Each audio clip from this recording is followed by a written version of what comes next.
Bienvenidos, señores, bienvenidos a todos. Bienvenidos, bienvenidos. Bienvenida Alicia, Nay, Dora. Hola, Dora. Lara Guerrero, bienvenida. Dagmarelis, Juan, Margaret, bienvenido. Cari, bueno, ya Cari estaba aquí. María, Milbeth, Pamela, bienvenida. Patricia, Susan, Virginia, bienvenida. Yuraima, Alex, Yosara, Tea, bienvenida. Gabriela, Erika, Cintia, Ana Karina, bienvenida. Excelente, ya llevamos 31 personas.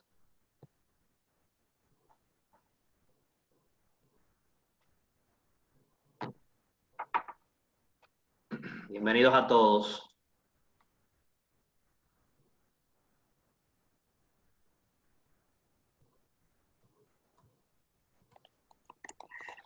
Bienvenidos, un placer, chicas, un placer. Nos gustaría ir avanzando.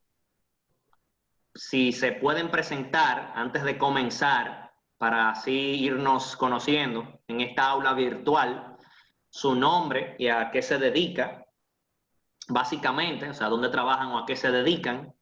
Un placer, Susan, también, y que vayan escribiendo sus nombres, que ya aparecen en el chat, y a qué se dedican simplemente, para ver de alguna manera cómo en un futuro ustedes pudieran conectar y nosotros todos pudiéramos conectar entre nosotros según a lo que nos dediquemos. Excelente. María de Recursos Humanos. Hola, Alicia. Sí, no, el micrófono está y el video está bloqueado. Están bloqueados los audios y los videos. Se pueden presentar por aquí. Juan, excelente. Recursos Humanos de Puerto Rico, la gente del Banco de Reservas, profesionales de las relaciones públicas. Hola, Aimé de Altiz, Anaimé de Altiz. Hola, Lara, sí, de Consultoría de Comunicación y Reputación y Crisis, creo que te conozco. Celeste Pérez, de Relaciones Públicas del Listín Diario, bienvenida. Tea, del Grupo Humano, excelente, bienvenida. Vamos a ver quién más. En un minuto vamos a comenzar, en un minuto. Vamos a comenzar, saludos a todos. Hola, Claudia, ¿cómo tú estás, Claudia? Bienvenida. Dora, bienvenida. Pamela de Philip Morris. Wow, se activó este chat. Excelente, a la emprendedora venezolana. Gypsy de True Short, bienvenida. Cauli Santana y Yosara de Comunicación, Yosara de Presidencia, bienvenida. Gilce, me imagino que se pronuncia así, Gilce Echavarría de Industria San Miguel, bienvenida. Yuraima de Venezuela, bienvenida. Y hay 42 participantes en el aula. Tony, tú tienes mucho quórum. Excelente. Vamos a durar un minuto más presentándonos. Ya vamos a comenzar con la presentación de comunicación comunicación estratégica en tiempos de COVID de nuestro invitado, el señor Tony da Silva. Vamos a ver quién nos falta. Luisa de Community Manager, bienvenida. Alicia del VHD León, bienvenida.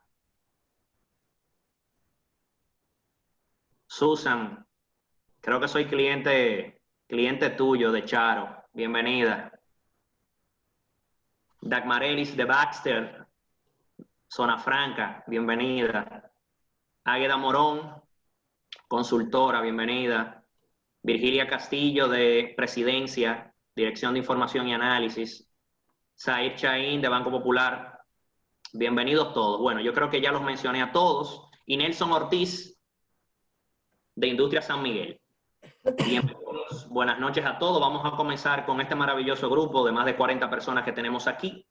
Y vamos a hacer la introducción. Antes de que Tony comience con su maravillosa presentación, agradecer en nombre de Chess Space y Startup Grind la invitación que nos extiende tanto a mí y a Tony para manejar este este evento llamado Coming Together, diseñado para mantenernos inspirados y conectados desde casa, gracias a Chess Space y Startup Grind. Y para mí es un placer presentar a alguien que conozco desde hace algunos 2 años, creo que Tony, 2 o 3 años como mucho. He tenido el placer de compartir en la Asociación Nacional de Jóvenes Empresarios con Tony en otros foros. De verdad que para mí, cuando me dijeron, yo le dije, no, pero sin duda alguna, me encantaría estar en esa presentación de Tony, que es experto en comunicación estratégica. Y vamos a hablar en un minuto brevemente de quién es Tony, para ustedes que no lo conocen. Tony da Silva es consultor internacional en estrategia y comunicación empresarial, con más de 25 años de experiencia. Es socio director de la firma Pisolante. Es comunicador social egresado de la Universidad Católica Andrés Bello, con estudios de posgrado en Administración de Empresas del IESA, egresado del programa de Liderazgo y Visión del Centro de Divulgación del Conocimiento Económico para la Libertad, y posee una maestría en Comunicación Política y Gobernanza Estratégica de la George Washington University. Ha trabajado con más de 300 empresas en América Latina, Estados Unidos y Europa, muchas de ellas miembros del listado Fortune 500. Ha sido galardonado con múltiples premios internacionales tales como el Stevie Award, Gold Quill Award, New York Festival, premios P&M, y ha sido nombrado uno de los 100 gerentes más exitosos por la revista Gerente. Tony es conferencista internacional, articulista en diversas revistas y periódicos locales y regionales, profesor invitado de prestigiosas universidades en América Latina y escuelas de negocio en la región.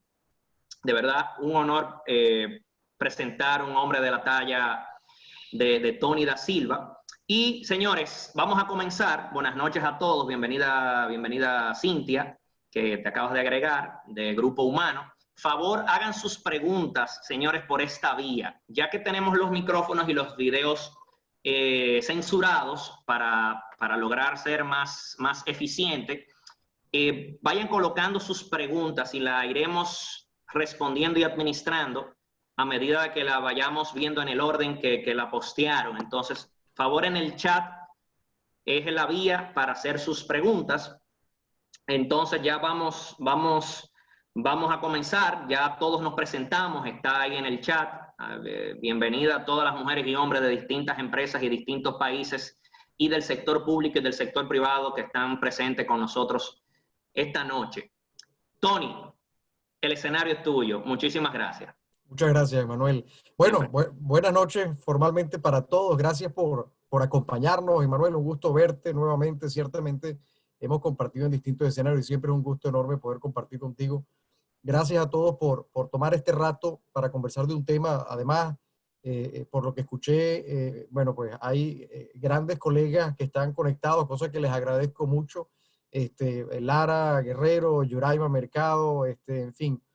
Muchas gracias porque al final, pues, me siento entre colegas, por lo que creo que esto puede ser una conversación bien interesante. Razón por la que le pido a Emanuel que para procurar hacer esto más en tono de conversatorio que de monólogo, pues las preguntas cuando les surjan o los aportes, porque creo que podemos nutrirnos de la experiencia de todos los que estamos acá, pues podamos compartirla y de esa manera, pues al final del tiempo que tenemos previsto, poder llevarnos algunas conclusiones que podamos aplicar, que puedan ser de utilidad y en consecuencia podamos haber aprovechado de la mejor manera el tiempo que tenemos juntos.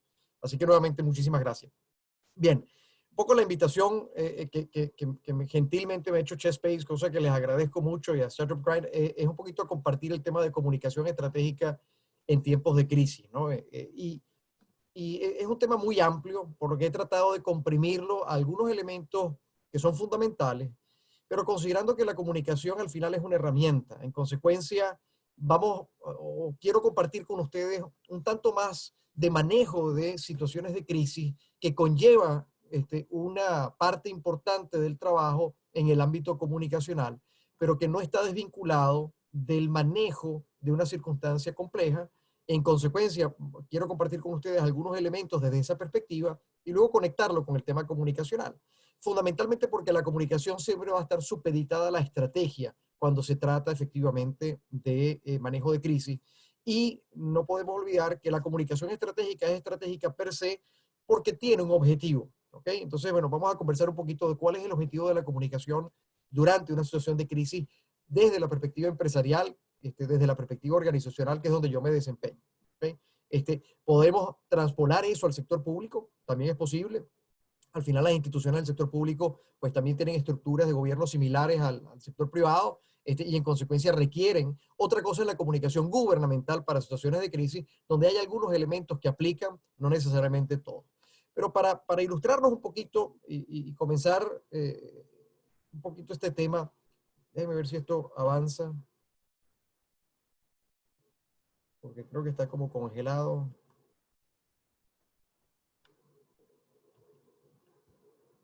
A ver, ahí está. Bien, un poquito de historia nunca cae mal, un poco para contextualizarnos y entender lo que sucede en el presente a partir de lo que es el pasado. Esta no es la primera pandemia a la que estamos expuestos en el planeta. La humanidad ha estado expuesta a esto desde hace muchísimo tiempo. De hecho, han habido unas muy recientes, tan recientes en términos de dimensión como la pandemia del SIDA, cuya diferencia fundamentalmente está en el modo de propagación del virus, pero al final del camino es una pandemia per se.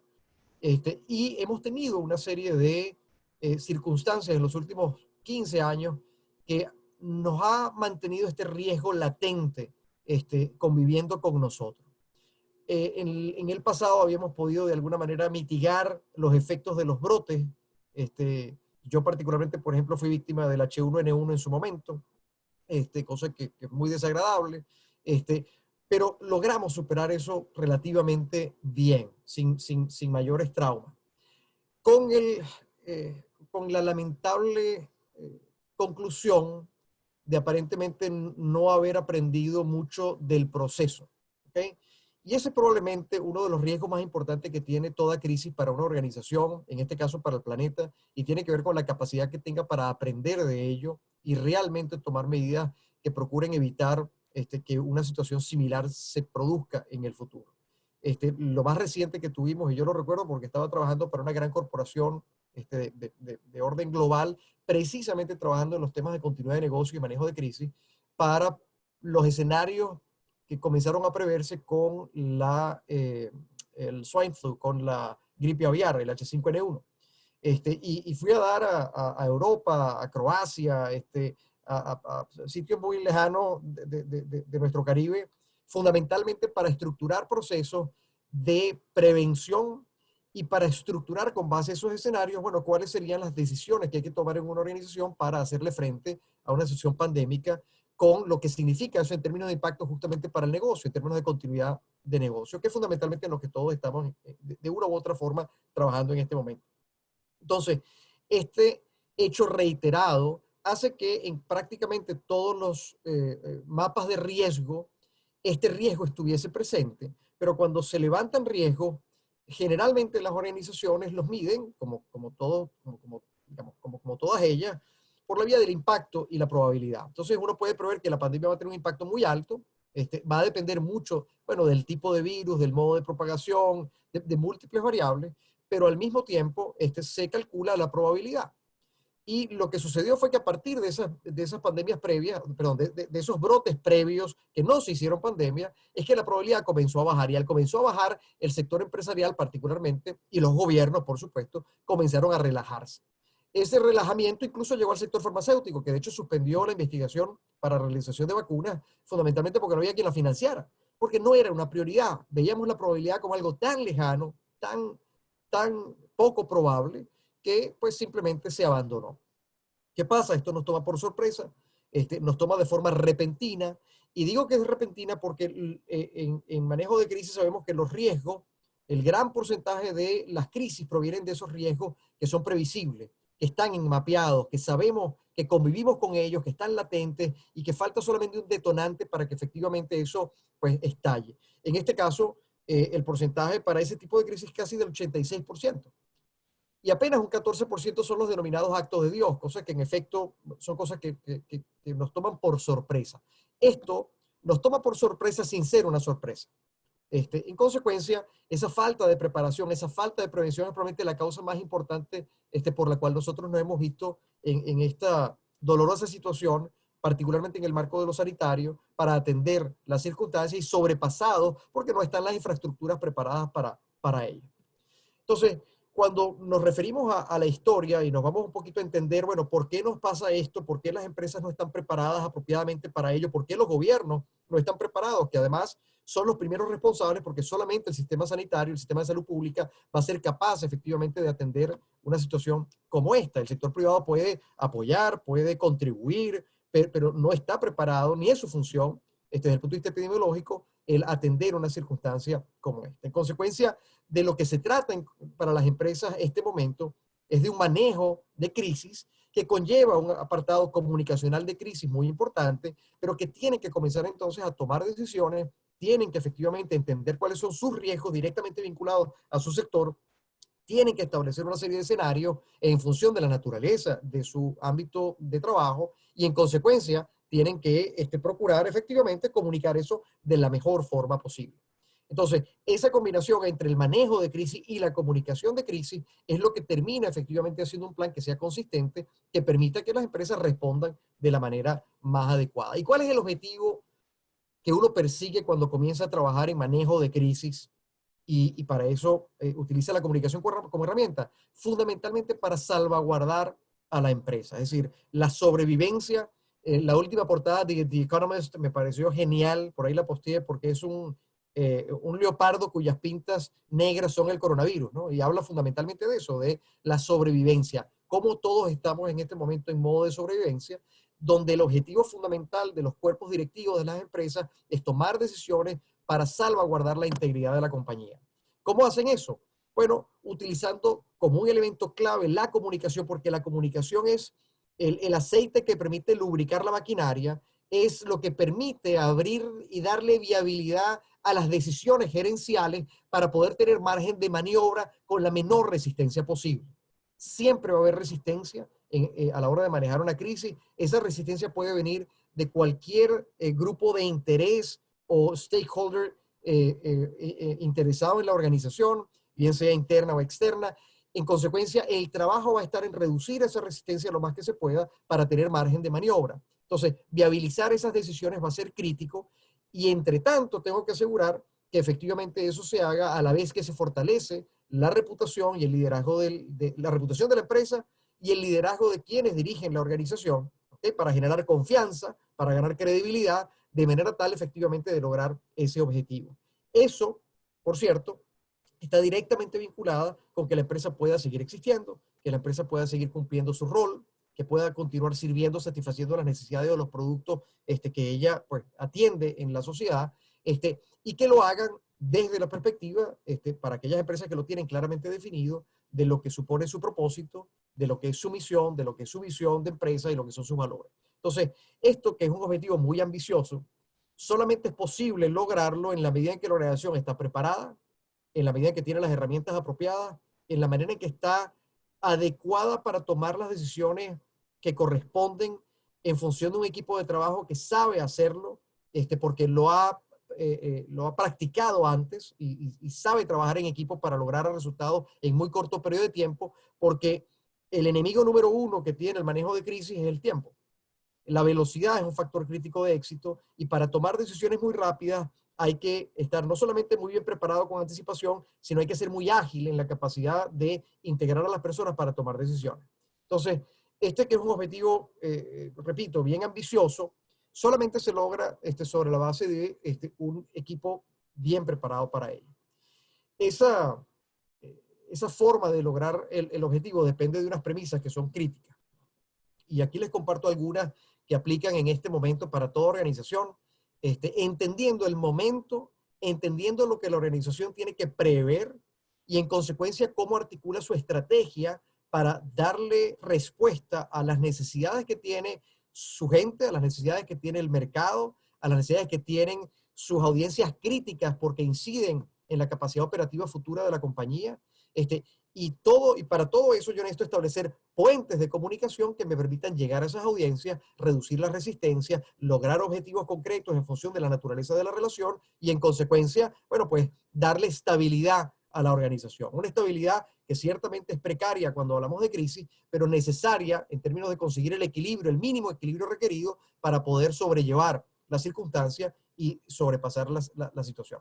El primero es cohesión. Hay que tratar de cohesionar a la compañía, y cohesionar a la compañía implica cohesionar a la gente, poder orientarla en la dirección de pensamiento apropiada para poder enfocarse en el logro de los objetivos que la organización disponga en ese momento en particular. Para eso hay que estructurar un modelo de acompañamiento permanente, cercano, muy bien estructurado, donde haya información que fluya a la organización para dejarle saber a las personas qué está pasando, tratar de reducir con eso el grado de incertidumbre, o mejor dicho, darle certidumbre frente a la incertidumbre, que es de los elementos que más congestionan la comunicación dentro de una organización, sobre todo en situaciones como esta, de crisis.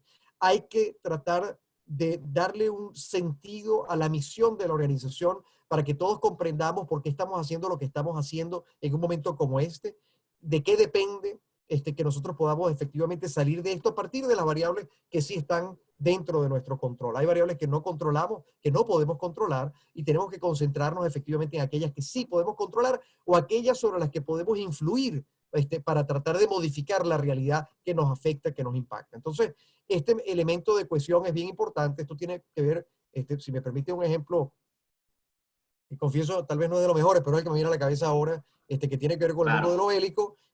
Bueno, tiene que ver con, pues, los ejércitos cuando van a la guerra tienen que cerrar filas, ¿no? Si yo no cierro filas, bueno, va a ser muy difícil que efectivamente yo pueda enfrentar al enemigo. Hay una película, la película está 300, es muy gráfica en ese sentido, en relación a cómo un grupo muy pequeño de personas son capaces de hacerle frente a un grupo muy superior y lograr detenerlos, ¿no? En el sitio de la batalla. Entonces, en el fondo se trata de cómo poder integrar a las partes y darles un sentido de dirección clara, darles certidumbre. Yo creo que eso es fundamental. Las angustias para mucha gente son muchas, para todos nosotros son muchas, y poder ofrecer, al menos en lo que corresponda a la empresa, ese mínimo de certidumbre va a ser muy importante, y yo quiero pensar que valorado en el mediano o largo plazo. A veces en el corto plazo no es tan fácil. El segundo elemento tiene que ver con propósito. Si su empresa tiene un propósito claro, bien definido, si no lo tiene, es tarde, pero apenas salgan de esto, procuren con el aprendizaje de toda esta circunstancia. Probablemente muchos estamos reinventando y redefiniendo nuestros modelos de negocio, y eso nos lleva entonces a pensar en, bueno, cuál es nuestro propósito como organización y en qué puedo yo mejorar. Pero ese elemento, para quienes los tienen claramente definido, es absolutamente fundamental sacarlo en este momento. Y cuando digo sacarlo, quiere decir es que hay que darle vida, hay que acercarlo a las personas, hay que tratar, y cuando digo a la persona me refiero a todas las audiencias de la compañía, que se entienda por qué hacemos lo que hacemos. Y tenemos que responder, nuestra respuesta de manejo a la crisis y de comunicación a la crisis, cuando se hace desde la perspectiva del propósito, le da mucho más sentido. Le da sentido para las personas y le da sentido también al público. Entonces, yo escuché por ahí que está Yoraima Mercado en la audiencia, no sé si sigue allí, pero yo la sigo porque me parece que es una labor extraordinaria desde la perspectiva personal, pero lo lleva también a su organización. Y eso me parece que define o demuestra con mucha claridad parte del propósito que tiene su marca, y en consecuencia cómo la expone y cómo la expresa y cómo le da vida y cómo la conecta con otros. Y me parece que es un ejemplo buenísimo de cómo desde una pequeña empresa, bueno, también se puede hacer, porque hay una creencia falsa de que, bueno, estos temas de mi filosofía de gestión, de propósito, son para las grandes corporaciones. Y no es así. Es para cualquier organización, no importa su tamaño.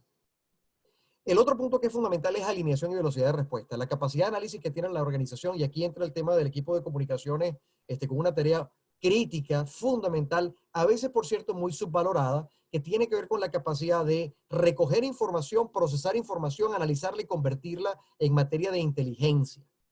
Eso es, que es una actividad crítica que permite entender qué es lo que está sucediendo en el entorno y cómo me afecta, cómo se mueven los distintos actores, aquellos que son detractores o son aliados de la circunstancia en la que estamos. Bueno, esa tarea es absolutamente fundamental, y a veces es muy subvalorada, digo, porque pareciera que algunas personas creen que eso se limita a leer el periódico o a recortar la prensa o al clipping que llega de los medios, o a las herramientas, y no al pensamiento estratégico que está detrás de aquel que conecta los puntos. ¿Ok?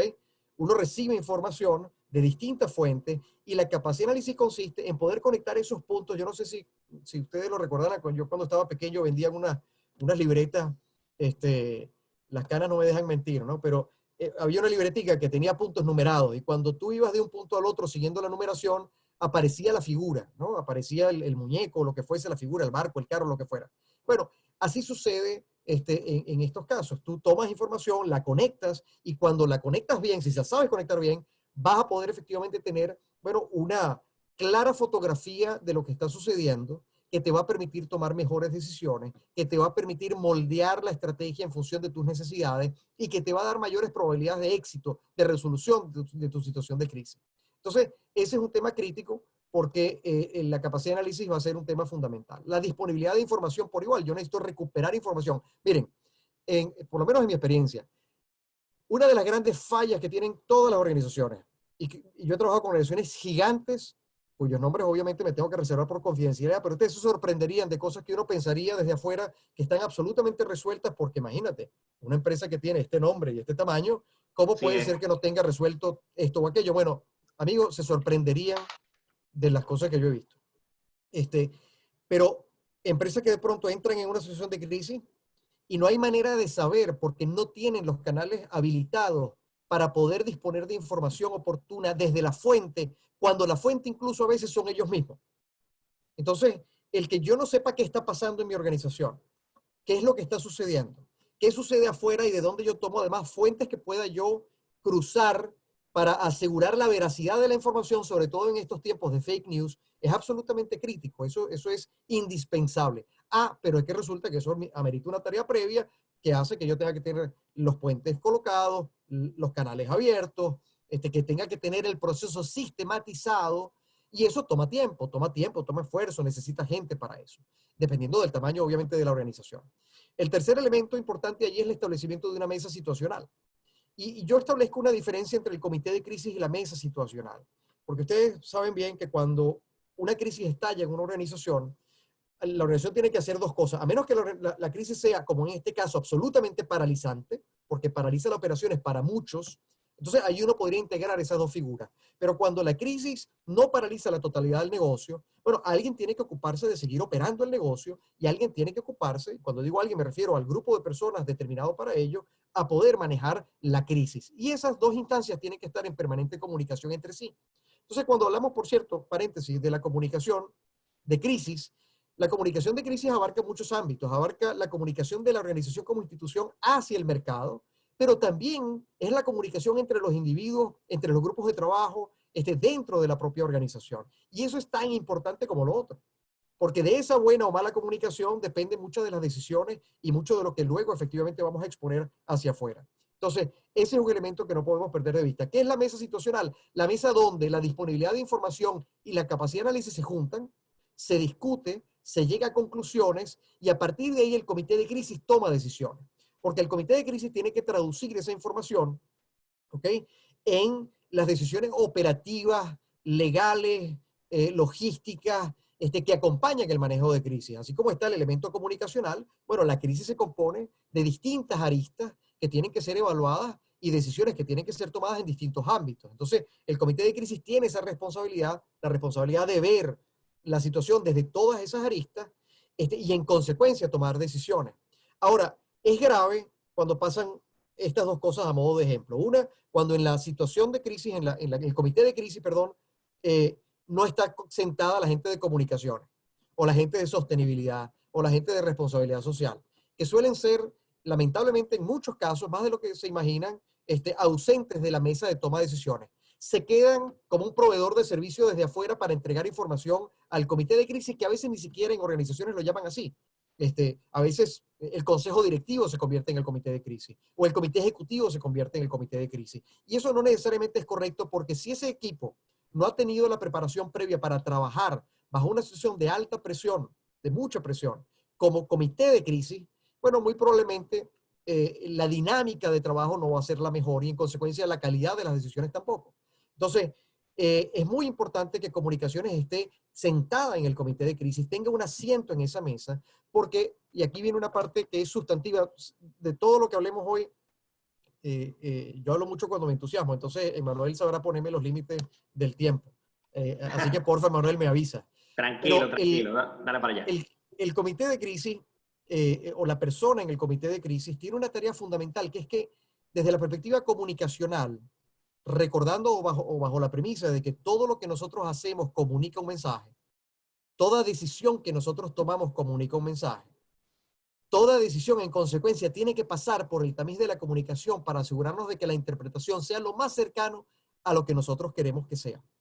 Y créanme que eso va a ocurrir solamente en el porcentaje de veces que le pongamos el empeño a tratar de hacer ese trabajo bien hecho, porque las probabilidades de equivocarse ahí son muy altas. Entonces, cuando una organización toma una decisión y no contempla cómo se va a leer esa decisión desde el punto de vista comunicacional, está cometiendo un error. Porque probablemente lo está haciendo va a hacer algo con la mejor intención, pero no se va a entender correctamente. Y créanme que eso nos ha pasado a todos, incluyéndome. Entonces, ese asiento en la mesa es crítico. Entonces, la mesa situacional analiza, trae información, analiza y la coloca al servicio de quienes toman decisiones. El comité de crisis toma decisiones con la presencia y la participación activa de quienes trabajan en comunicaciones, en responsabilidad social, para poder determinar el impacto de esas decisiones en términos de comunicación y de interpretación. ¿Por qué? Porque a veces hay decisiones que son correctas, pero son equivocadas. Es decir, no porque la decisión esté, por ejemplo, absolutamente apegada a un derecho que tiene la compañía en términos legales, ejecutarla es la mejor decisión. ¿Okay? O sea, usted puede tomar una decisión que es legalmente apropiada, pero políticamente incorrecta. Y en consecuencia va a tener un costo. Y eso hay que ponderarlo muy bien en esa instancia. Entonces, eso hay que tomarlo en cuenta porque eso pasa, eso es lo que termina entonces transfiriéndose al ámbito comunicacional. Y el ámbito comunicacional, déjenme apartar esto de aquí, tiene que ver con, bueno, distintos elementos. Uno, bueno, ¿cómo voy a atender a mis audiencias críticas? ¿Quiénes son para empezar? ¿Dónde están? ¿Cómo se llaman? ¿Cómo les llego? Se sorprenderían la cantidad de empresas que no tienen ni siquiera un mapa claro de quiénes son todos sus grupos de interés y de cómo contactarlos, cómo llegar a ellos, quiénes toman decisiones, quiénes son los que influyen, quiénes son los detractores y quiénes son los aliados. El mapa de actores es algo que generalmente no está estructurado. Luego tenemos que pasar por la construcción de los mensajes y alinear esos mensajes. Y los mensajes no es lo mismo que narrativa. Mensaje tiene que ver con la estructuración de aquellos elementos que son sujeto, verbo y predicado, estratégico, concreto, preciso, corto, que yo quiero que la gente recuerde con la mayor calidad posible, con la mayor fidelidad posible. Otra cosa es la narrativa, cómo yo envuelvo esos mensajes de la historia que quiero contar, de la historia que me permite abrir la escucha de mis audiencias para introducir esos mensajes clave. ¿Okay? Y eso entonces implica que yo tengo que diferenciar entre lo que es la comunicación externa de la compañía, la comunicación interna, y cuando digo externa e interna me estoy refiriendo fundamentalmente al foco en las audiencias, porque hoy, y ustedes eso lo saben mejor que yo, la comunicación interna y externa no existen. Es decir, eso tal vez hace 20 años se podía hablar de eso. Hoy, con el dominio que hay sobre nosotros en términos comunicacionales de las redes, bueno, eso ya no existe. La línea son indivisibles. La línea es prácticamente invisible. Es decir, todo lo que yo comunique hacia adentro se va a saber afuera, todo lo que yo comunique hacia afuera se va a saber adentro. En consecuencia, es preferible que cuando uno escribe, cuando uno establece mensaje, narrativa, escriban pensando que eso lo va a escuchar, lo va a leer todo el mundo. ¿Okay? Y si no, fíjense cómo en estas situaciones se filtran cartas, aparecen, cada vez que ustedes lean el periódico, vocero que no quiso ser identificado dijo que, bueno, ya usted sabe que ese es un empleado de la compañía, que está molesto con la compañía, o a lo mejor tuvo algún problema, o está en desacuerdo, o legítimamente en desacuerdo, y está manifestando su opinión. Bueno, ¿por qué? Porque esa realidad de división se rompió hace mucho tiempo. Y luego está la comunicación institucional, que representa a la organización desde el punto de vista de la naturaleza de su negocio, y la comunicación comercial, que tiene que ver con los productos y servicios. Entonces, hay una diferencia entre quién fabrica los productos y el producto per se. Esa diferencia entre la comunicación institucional de empresa, de aquel que fabrica el producto, y la comercial del producto, bueno, tiene que estar claramente diferenciada y tiene que alinearse por igual. Entonces, usted no puede tener una comunicación de empresa institucional con unos videos maravillosos que, digamos, de motivación y por el otro lado, bueno, una campaña agresiva de marketing comercial para la venta de un producto no esencial en este momento, por poner un ejemplo. Entonces, bueno, esas dos cosas no pueden estar disasociadas. Tienen que estar adecuadamente aparaguadas en una sola estrategia que contemple el impacto de ambas comunicaciones. Y luego hay unos protocolos de protección de reputación. Esos protocolos tienen que ver con cómo yo puedo efectivamente prepararme para cualquier embate de cualquier audiencia que critique mi operación o que critique mis decisiones, porque eso va a pasar. Porque en una situación de crisis como la que estamos viviendo, no es posible complacer a todo el mundo. De hecho, casi nunca es posible complacer a todo el mundo, mucho menos en una situación de crisis, con el agravante que en las situaciones de crisis, esos que no son complacidos generalmente hacen más ruido. Porque recuerden que toda audiencia se compone, bueno, de un 20% de detractores, de un 20% de fanáticos o de amigos muy cercanos y un 60% de gente que no sabe muy bien qué creer. Están dispuestos a escuchar. Y esa es una audiencia que hay que ganar rápidamente para tratar de neutralizar en la medida de lo posible a los detractores.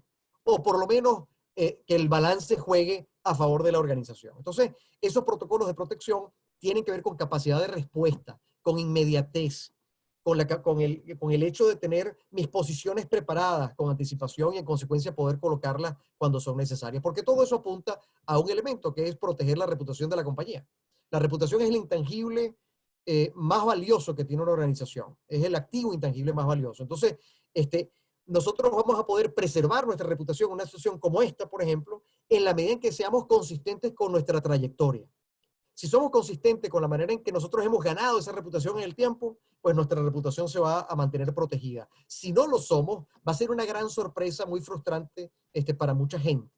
Y luego entonces, bueno, todo eso dependerá de cuánta reputación nosotros teníamos acumulada del pasado para determinar cuánto fue el impacto, qué tan abajo caímos, para resolver en el momento de la recuperación, bueno, cuánto vamos a tener que recobrar, cuánto esfuerzo y cuánta inversión vamos a tener que hacer para recuperar esa reputación perdida. ¿Okay? Es como una cuenta de ahorros. ¿Cuánto le van a sacar a la cuenta de ahorros de la reputación de la compañía en este momento en función de la evaluación que la gente haga de su conducta, de su comportamiento? ¿Okay? Entonces, estos son elementos y premisas que no se pueden perder de vista porque son críticas a la hora de manejar crisis y de manejar la comunicación en situaciones de crisis. Déjame ver si esto avanza.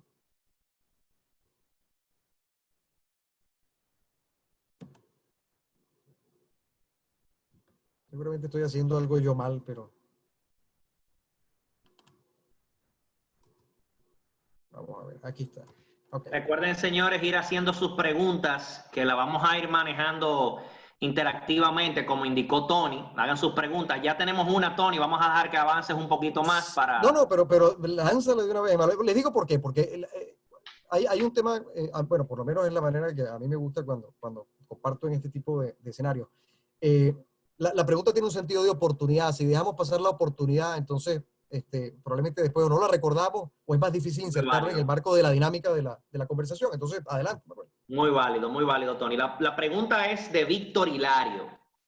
Y Víctor pregunta, Tony, ¿cómo puede el comportamiento socialmente responsable y sostenible contribuir al manejo innovador de la comunicación en tiempos de crisis? ¿Cómo puede el comportamiento socialmente responsable y sostenible contribuir al manejo innovador de la comunicación en estos tiempos?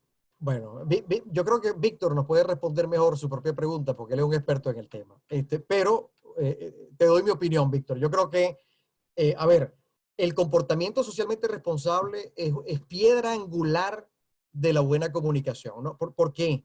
Y de innovar en la forma de aproximarnos a nuestras audiencias, porque nos coloca los boundaries, los límites. Y va a ser muy difícil que una organización cuyo comportamiento socialmente responsable sea cuestionada. Ahora, eso evidentemente no es gratuito. Cuando digo no es gratuito me refiero a que el comportamiento socialmente responsable tiene que ser interpretado así por ambas partes. Tiene que ser, digamos, la empresa puede estar considerando que su actuación es socialmente responsable y la audiencia puede no entenderlo de esa manera, porque hay que entender qué es socialmente responsable desde la percepción de la audiencia en función del sector en el que yo me muevo. ¿Ok? Entonces, dependiendo de esa coincidencia, nosotros vamos a poder maximizar que esa conducta observada por el tercero o por el otro sea valorada como nosotros esperamos que sea valorada. Eso, por cierto, eso no ocurre espontáneamente. Eso hay que conducirlo, eso hay que estrategizarlo. Y ese es parte del error que muchas organizaciones cometen, que piensan que porque yo creo que lo estoy haciendo bien, la gente debería darse cuenta. Y por cierto, es un error que todos hemos cometido, incluyendo. Yo creo que lo estoy haciendo bien, y yo espero el reconocimiento por ello, y eso es que los demás no lo ven o no lo están viendo o no lo están interpretando igual. En consecuencia, ese resultado que yo aspiro no ocurre. Y entonces luego me frustra y considero que hay mucha injusticia en el marco del proceso. Bueno, es que ese proceso hay que estrategizarlo, es sujeto a estrategia. Y es sujeto a todo el proceso que comentábamos antes, a entender a la audiencia, entender cómo piensa, que es una de las cosas que hacemos poco, escuchamos muy poco al otro. Y escuchar al otro en estos tiempos tiene que ver con el uso de una cantidad de instrumentos y herramientas porque se ha complejizado la comunicación. Las redes sociales son una gran estructura virtual que nos permite estar conectados, pero al mismo tiempo generan una gran complejidad a la hora de comunicar porque estamos absolutamente bombardeados de distintas fuentes y por distintas vías, conectándonos, moldeando nuestras percepciones en relación a la realidad. Entonces, no hay tal cosa como la realidad. A ver, ¿qué es la realidad? Bueno, la percepción que yo tenga de ella. ¿Qué es la verdad? Fíjense, un tema súper extenso, podría ser filosóficamente muy largo conversar de ello, pero ¿qué es la verdad? Bueno, la verdad es lo que yo interprete de la realidad. Si usted le pregunta a una persona que vio un choque en una esquina sobre un accidente que acaba de ocurrir y le pregunta a una persona que vio el choque desde un ángulo diferente en otra esquina, muy probablemente usted va a tener dos versiones diferentes de lo que es la verdad de ese accidente. Entonces, hay que tener mucho cuidado con eso. Pero ciertamente, Víctor, yo estoy de acuerdo contigo. Yo creo que la piedra angular de la buena comunicación parte de organizaciones socialmente responsables, sin ninguna duda, porque va a ser la plataforma sólida sobre la cual yo voy a poder sostener en el tiempo mis decisiones. Es decir, si yo no tengo fundamento estructuralmente lo suficientemente profundo como para sostener mi decisión en el tiempo, bueno, pues entonces eso se va a caer tarde o temprano. Entonces, creo que eso es un elemento a considerar que es muy importante. Ahora, Excelente. ¿cuáles son los ejes de trabajo? Bueno, en comunicación y en manejo de crisis hay que trabajar fundamentalmente en cuatro grandes cosas. Eso no quiere decir que debajo de esto, por cierto, haya una lista infinita, pero para tratar de simplificarlo, bueno, tenemos que trabajar en organización. ¿Qué pasa en las empresas cuando, a ver, pasa todos los días? Generalmente las organizaciones tienen grandes retos de cara y son, yo diría, pocas las organizaciones que tienen un modelo de gobierno corporativo bien estructurado, bien aceitado, con normativa clara, con roles claros, con protocolos. Bueno, eso es como, bueno, la panacea es conseguirse con ese tipo de organizaciones. Ese no es el común denominador. Entonces, el establecer, sobre todo para el manejo de crisis, las instancias de gobierno apropiadas, como les mencionaba, la mesa situacional o el comité de crisis, o como lo quieran llamar, el equipo de rápida respuesta, la célula de crisis, esas instancias de gobierno tienen que estar claramente definidas porque el flujo de la información, de la comunicación adentro para tomar decisiones y en consecuencia de las decisiones y cómo se ejecutan, tiene que estar muy bien estructurado. ¿Y eso qué quiere decir? Tiene que haber buena alineación interna, que tiene que estar permanente nivelada la gente que tiene que tener información con la misma información para que los desbalances o los desequilibrios de información no generen efectivamente pues, posiciones que puedan ser contrapuestas o decisiones que puedan ser contrapuestas, y tiene que haber el buen direccionamiento de liderazgo de la compañía, de liderazgo de la empresa o de la compañía en la gestión de crisis. Entonces, trabajar sobre la organización es crítico. ¿Quiénes, dónde, cuándo, cómo va a ser bien importante? Luego tiene que ver con el riesgo. Les comentaba hace un ratico sobre el tema del mapa de riesgo. Pero los mapas de riesgo no son estáticos, son dinámicos y cambian todos los días. Y en una circunstancia como esta cambian a veces incluso en cuestión de horas. Eso es como ver el movimiento de la bolsa de valores. Si usted va, no sé, a cualquier página que haga el seguimiento de la bolsa y la abre y la deja ahí todo el día, bueno, usted verá cómo eso va cambiando permanentemente. Bueno, así son los riesgos. Por cierto, van a la misma velocidad. Entonces, los riesgos tienen implicaciones de todo tipo, tienen de carácter financiero, de carácter humano, de carácter tecnológico. Bueno, ¿cómo me impacta lo que está sucediendo y cómo va modificando el mapa de mis riesgos? Es muy importante mantenerlo mapeado en este momento. Es decir, cuando uno está en una situación de no crisis, uno hace con cierta regularidad una revisión del mapa de riesgo, uno lo puede hacer cada 3 meses, cada 6 meses. Yo no recomendaría que se dejara pasar más tiempo de los 6 meses, pero hay organizaciones que lo hacen anualmente. En todo caso, en esta circunstancia es casi diario, porque las variables que yo no controlo, que tienen impacto sobre mi organización, están modificándose todos los días. En consecuencia, yo tengo que tener claridad de cómo se mueve ese mapa. Y ese mapa lo calculo por la vía igual, de riesgo, cuál es el riesgo cuál es el impacto que tiene ese riesgo, cuál es la probabilidad que tiene de que me pegue, de que efectivamente detone y me genere un daño, y el impacto viene determinado por cuál es el daño. El impacto se puede medir de muchas formas. Hay organizaciones que lo hacen por la vía, por ejemplo, económica. Entonces, por ejemplo, un impacto bajo es algo que tenga un costo menor a $100,000, y un costo alto o muy alto es que esté por encima de los 50 millones. ¿Okay? Bueno, cada organización en función de su naturaleza tiene rangos diferentes. También se puede medir el impacto por el impacto reputacional. ¿Cómo me impacta en la reputación en función de qué disparadores genera en distintas audiencias la toma de decisiones en contra de mi organización, incluyendo la prensa, la mala prensa? Bueno, esos son elementos que se pueden considerar para tratar de graficar en una matriz cómo se comportan mis riesgos. Pero es que con base a esos riesgos, entonces pasamos al tercer punto, que son los escenarios. Nosotros vamos a estructurar escenarios, ¿ok? En función de esos riesgos. ¿Y qué fue lo que pasó aquí, por cierto, con el tema de la pandemia? Bueno, fue exactamente eso. Como el riesgo era de probabilidad muy baja, aunque el impacto podría ser muy alto, cuando uno hace las matrices de riesgo, generalmente eso queda abajo y a la izquierda, en una zona que generalmente es verde. Es decir, se convierte en una situación que no amerita ninguna actuación particular. Bueno, al quedar allí nadie le prestó atención o nadie le prestó mucha atención. Se dispara y el brote hace que se coloque entonces inmediatamente en muy alto y muy alto. O sea, en la esquina superior derecha, en el punto rojo más importante de la matriz.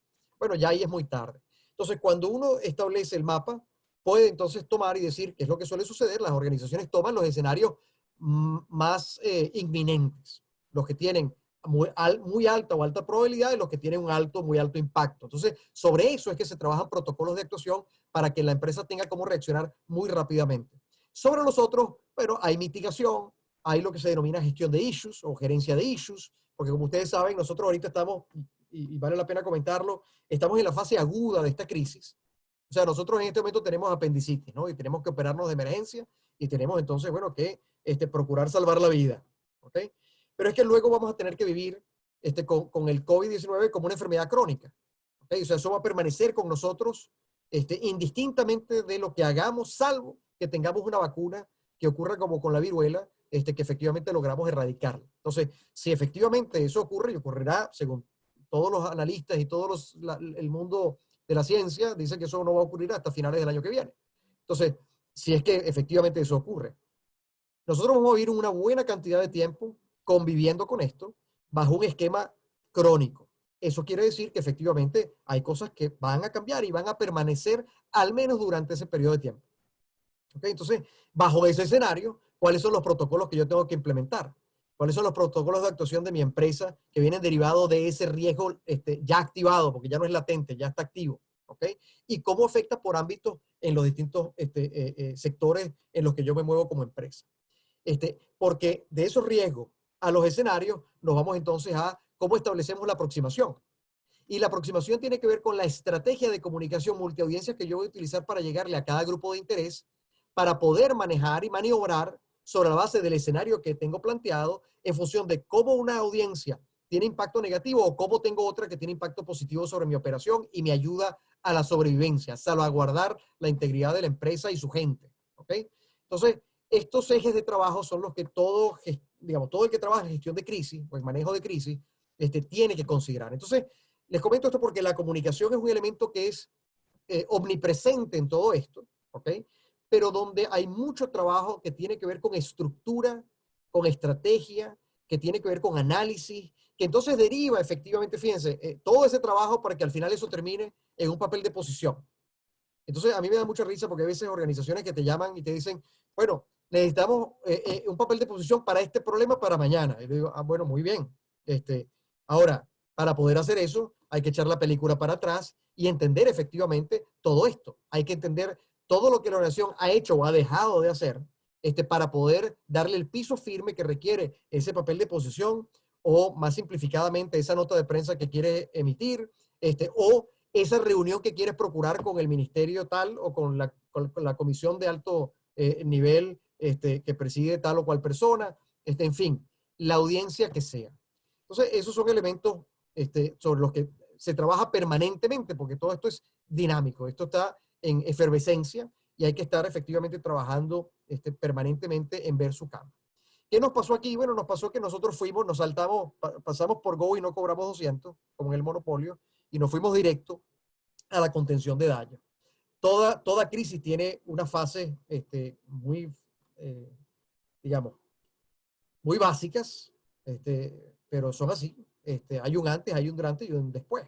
En el antes, toda organización debería tener lo que se denomina un sistema de alerta temprana, que permita detectar efectivamente esos riesgos emergentes y esos riesgos emergentes antes de que pasen a ser efectivamente un issue vigente que pueda desencadenar una crisis, porque para eso entonces se aplican mitigadores, estrategias de mitigación o estrategias de contención de cara al riesgo. Eso es lo que se denomina preparación y prevención.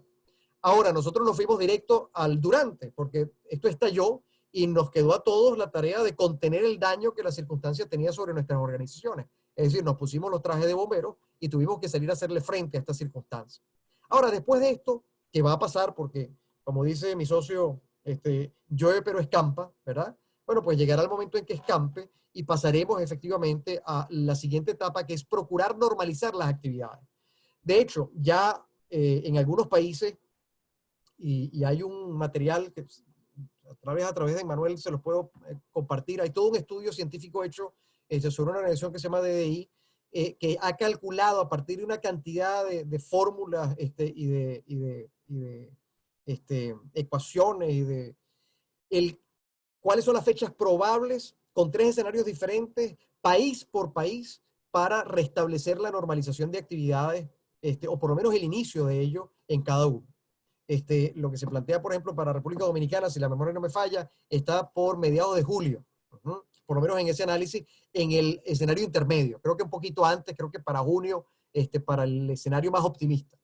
Pero en todo caso, cualquiera que sea la fecha, hay que irse preparando para esa finalidad. En consecuencia, el cómo vamos a hacer el back to school, ¿no? El vuelvo al trabajo, va a ser absolutamente crítico. ¿Por qué? Porque tenemos personas muy ansiosas, muy preocupadas evidentemente por las circunstancias, a las que hay que ofrecerles un lugar seguro donde volver a trabajar, que puedan efectivamente continuar con las medidas de contención mientras seguimos trabajando y viviendo bajo la sombra de tener que convivir con este virus.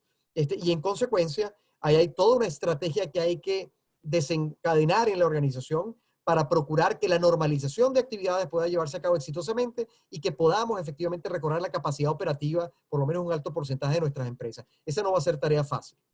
Y el último paso es aprendizaje. Por lo menos en comunicación política hay un autor extraordinario que se llama Mario Riorda que dice, y yo comparto la opinión, que muy lamentablemente nosotros no aprendemos. Y no aprendemos de estas circunstancias, me refiero. Y que es muy probable que si no nos los proponemos como parte de la estrategia y con la disciplina que eso requiere, si efectivamente nosotros logramos normalizar actividades y mientras más cercana esté la resolución por la vía de una vacuna que logre erradicar, digamos, paulatinamente o progresivamente el virus, volveremos a la normalidad que conocíamos. Entonces, esa nueva normalidad de la que estamos hablando ahora probablemente se diluya en el tiempo si nosotros no hacemos un esfuerzo importante por documentar lo que estamos viviendo, poder efectivamente normarlo y en consecuencia utilizarlo como aprendizaje para modificar hábitos y conductas, para modificar procesos y para modificar estructuras, incluso modelos de negocio de nuestras organizaciones. Algunas van a ocurrir, y ya están ocurriendo, por supuesto, pero hay el temor de que no sea lo suficientemente profundo, precisamente porque ese último paso nunca se da. Yo no he trabajado en 25 años con una organización, bueno, mentira, debo hacer una excepción, como dice el refrán, ¿no? Toda regla tiene su excepción. Con organizaciones que luego de pasar por una situación de crisis terrible, se haya tomado el tiempo y haya invertido lo que requiere hacer el proceso realmente completo de aprendizaje y haber implementado ese aprendizaje en términos de cambio dentro de la organización estructuralmente. Porque cuando salimos de las crisis, generalmente pareciera que ya no queremos hablar más de eso. Queremos olvidarlo lo más rápido posible, queremos volver a nuestra vida normal, queremos recobrar la libertad que perdimos, queremos recuperar lo que sentimos que perdimos y simplemente lo dejamos pasar. Eso, yo creo que sería uno de los grandes errores que cometeríamos, como ya se cometió en el pasado, si no aprovechamos esto adecuadamente. Entonces, estos son, digamos, los pasos. Nos tocó la parte más dura, que es la parte de ir directamente sin aviso ni protesto a la contención de daño. Y como les decía, pasamos allí a pesar de que esto estaba mapeado hace mucho tiempo, porque el reporte global de riesgo del World Economic Forum tiene por lo menos 10 años con el riesgo claramente identificado. Es decir, la pandemia o una enfermedad infecciosa que tenga una alta propagación es algo que ha estado en el mapa desde hace, bueno, hace 10, 15 años. O sea, no es nada nuevo. Bueno, no le prestamos atención porque ciertamente tenemos otros problemas con los que tenemos que lidiar en nuestra cotidianidad. La humanidad tiene suficientes problemas y creo que déjeme, no sé si lo ven allí con claridad, pero bueno, pueden ver dónde están y cuáles son y de qué categoría son. Eso va desde el tema del cambio climático, pasando por el tema de pérdida de biodiversidad, los desastres naturales, el clima extremo, la crisis de agua. Eso va a ser una, por cierto, que va a venir muy pronto, más pronto que tarde, lamentablemente. Y no necesariamente estamos bien preparados tampoco para eso. En consecuencia, la gran pregunta que tenemos que hacernos es, si eso nos pasó con la pandemia y vemos el mapa de riesgo que plantea el WEF, bueno, ¿qué estamos dejando de hacer para abordar efectivamente, por lo menos desde nuestras organizaciones, el resto de las situaciones de crisis que están claramente mapeadas en los riesgos identificados hasta el presente? Eso es un tema que creo que vale la pena que uno se lo lleve a sus organizaciones y vea cuánto efectivamente uno está contribuyendo o no a hacer más grande ese riesgo para el planeta y para la humanidad. Y por eso, o eso lo conecto con el comentario que hacía Víctor, ¿no? Bueno, la actuación socialmente responsable tiene mucho que ver con la atención adecuada de estos riesgos. ¿Okay? Fíjense que estábamos claramente, digamos, avisados y aún así pueden ver que no estábamos lo suficientemente preparados. Yo le voy aquí a colocar, señalar por lo menos los países donde nosotros tenemos actividad y cómo están ubicados, pero República Dominicana, por ejemplo, está por debajo del promedio, en lo que significa el índice global de seguridad en materia de salud. En consecuencia, frente a, desde hace 10, 15 años, el riesgo latente de una pandemia, bueno, este es el nivel de preparación que tenían nuestros países en el sistema de salud pública para el momento, o en el sistema de salud en general, para el momento. Entonces, República Dominicana está por debajo de la media, en 40.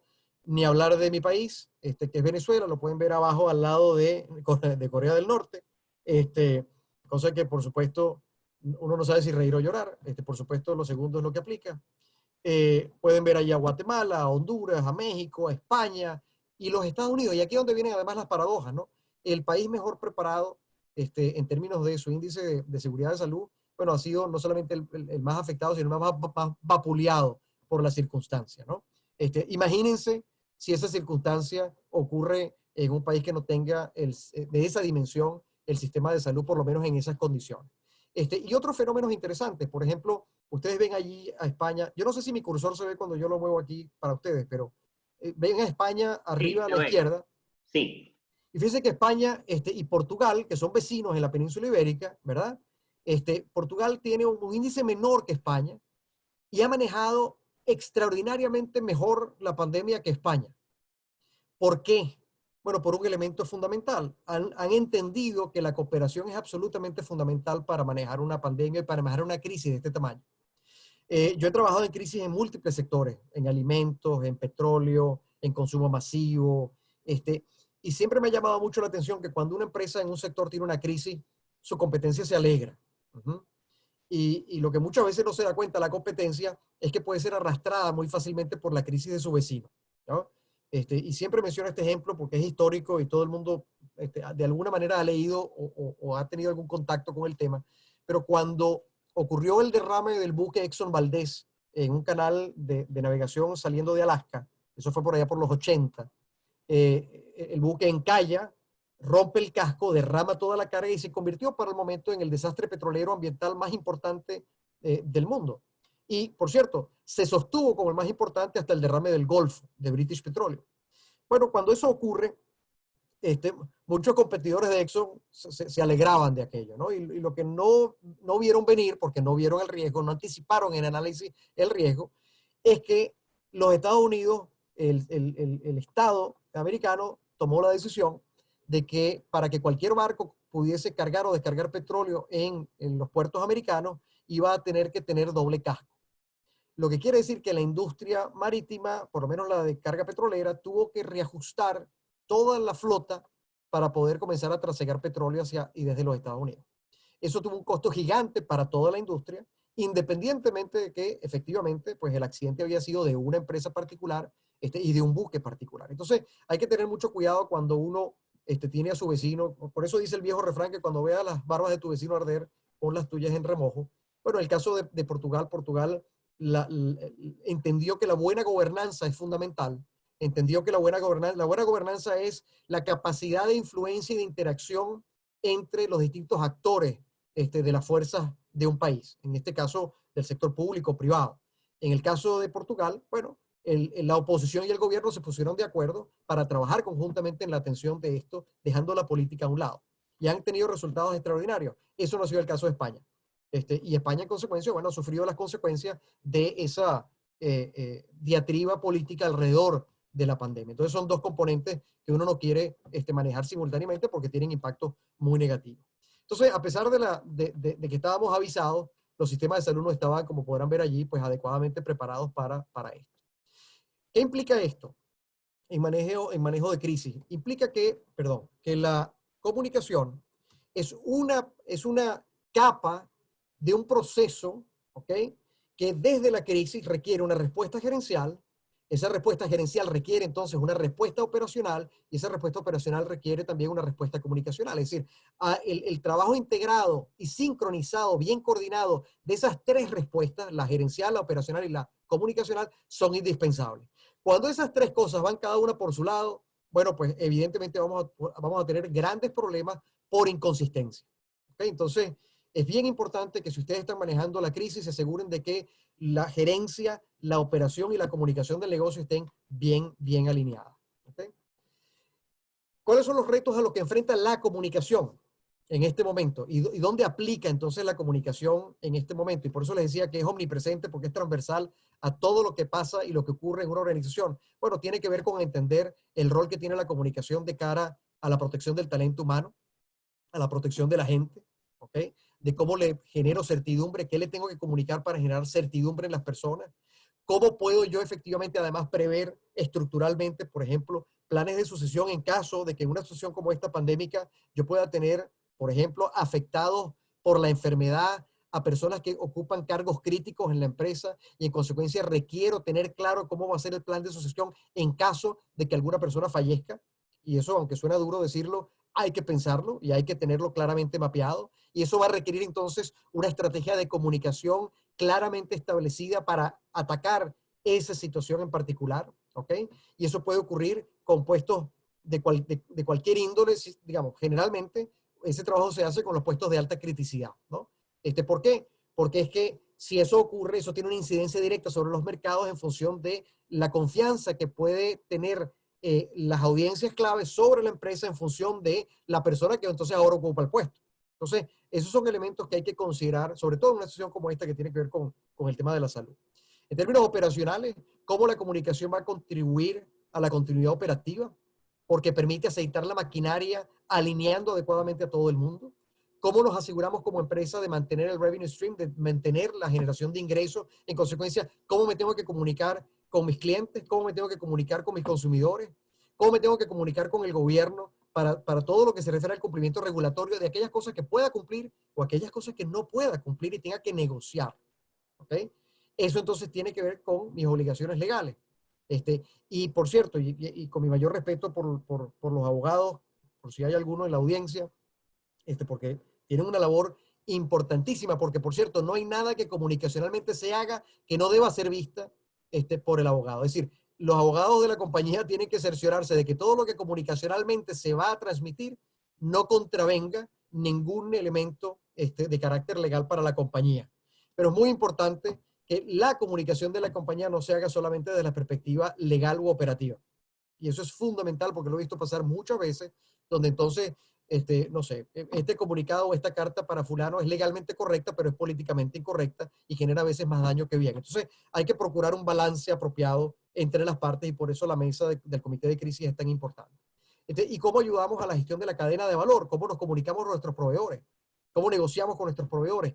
el acto comunicacional va a estar presente en todos estos elementos que les estoy comentando. En el ámbito comercial, bueno, si yo estoy manteniendo activos mis servicios y quiero que valoren mis servicios, ¿cómo lo voy a comunicar? ¿Cómo voy a ajustar, por ejemplo, la publicidad y cómo voy a ajustar los elementos de mercadeo en este momento de la contingencia? Porque no quiero que la comunicación institucional y la comercial choquen entre sí. Entonces, quiero asegurarme de que haya sinergia y que haya armonía entre esos dos elementos de comunicación que lamentablemente muchas veces van cada quien por su lado, porque dependiendo de la estructura de gobierno de la compañía, a veces mercadeo, bueno, pues va por su lado y comunicación corporativa va por el otro. Y si no hay instancias de acuerdo, si no hay instancias donde efectivamente se alineen esos dos brazos, bueno, pues entonces nuestro movimiento va a ser muy errático. Y eso hay que evitarlo a toda costa.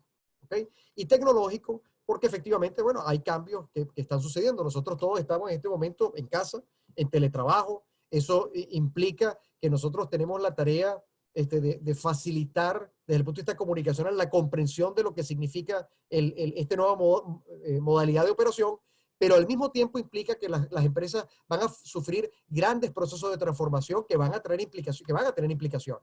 En consecuencia, la comunicación va a jugar un rol fundamental en el marco de ese proceso, siempre y cuando se contemple estratégicamente. Entonces, estos cuatro elementos, digamos, son fundamentales entender desde la perspectiva de la organización, que es que la comunicación tiene un rol en cada uno de ellos y tiene que jugar un rol fundamental en cada uno de ellos, a los cuales se le suman otros cuatro, muy importantes, más allá de la comunicación por sí misma, ¿no?